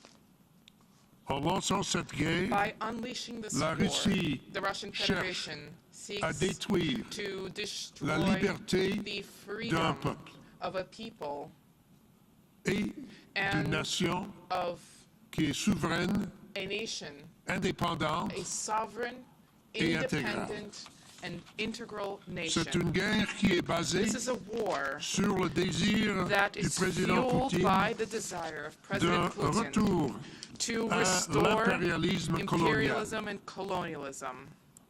Ce sont des jours These contre lesquels are les the membres des days Nations against Unies which the members luttent of the United Nations depuis have been des fighting for générations. generations.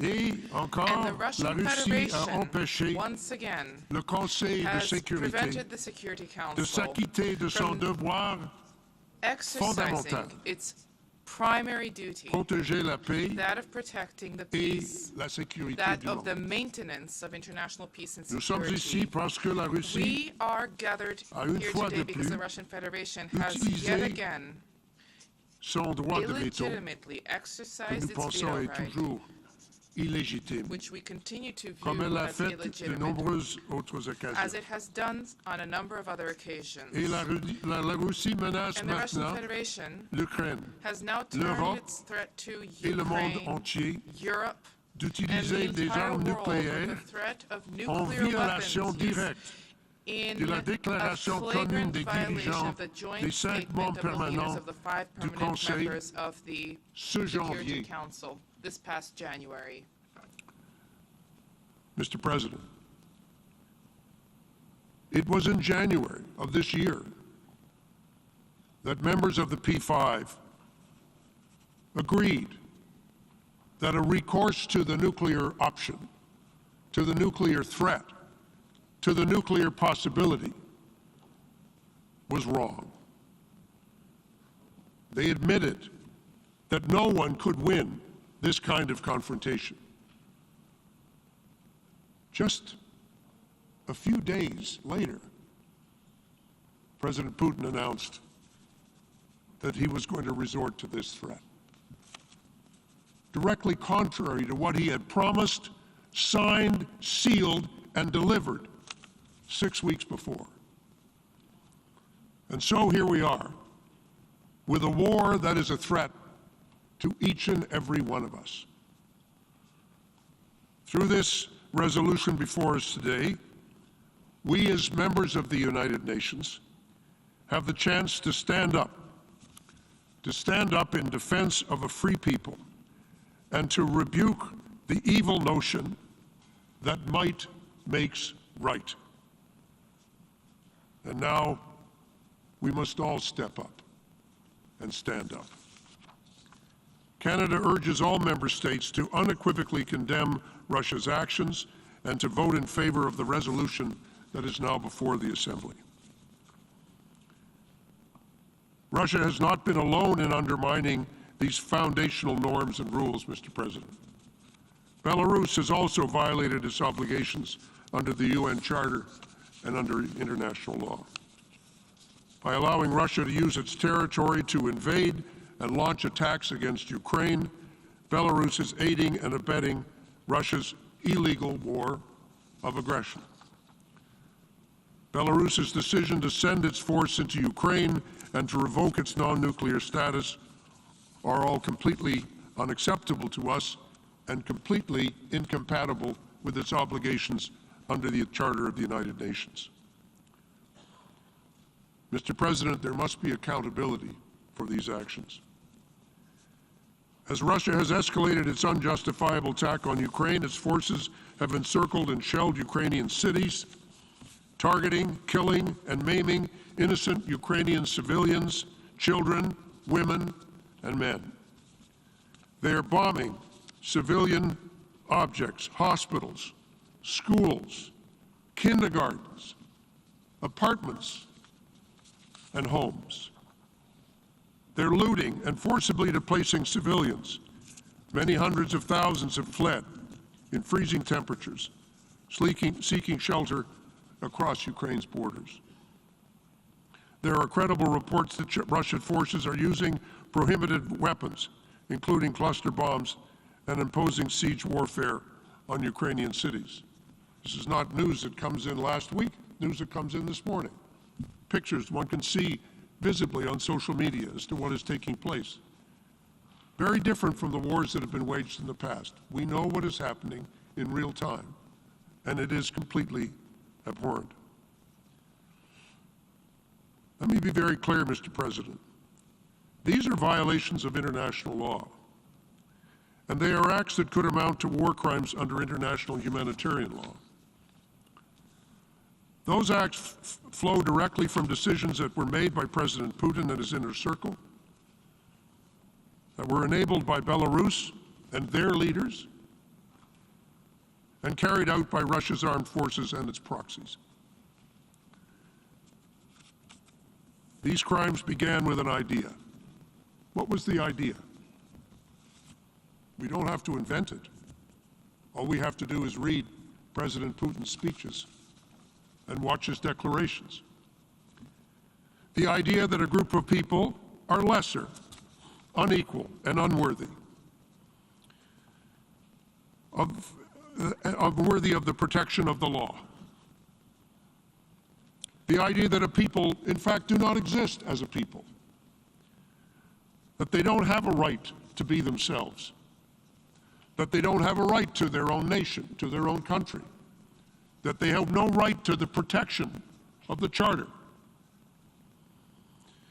The way Vladimir Putin describes the Ukrainian nation and its supporters over many generations fits the description of the idea that I have described. And it's that idea that lies at the heart of the acts that follow. Because actions don't come out of the blue, they don't come out of nothing. It all starts with an idea. And yet, with a terrible sense of irony,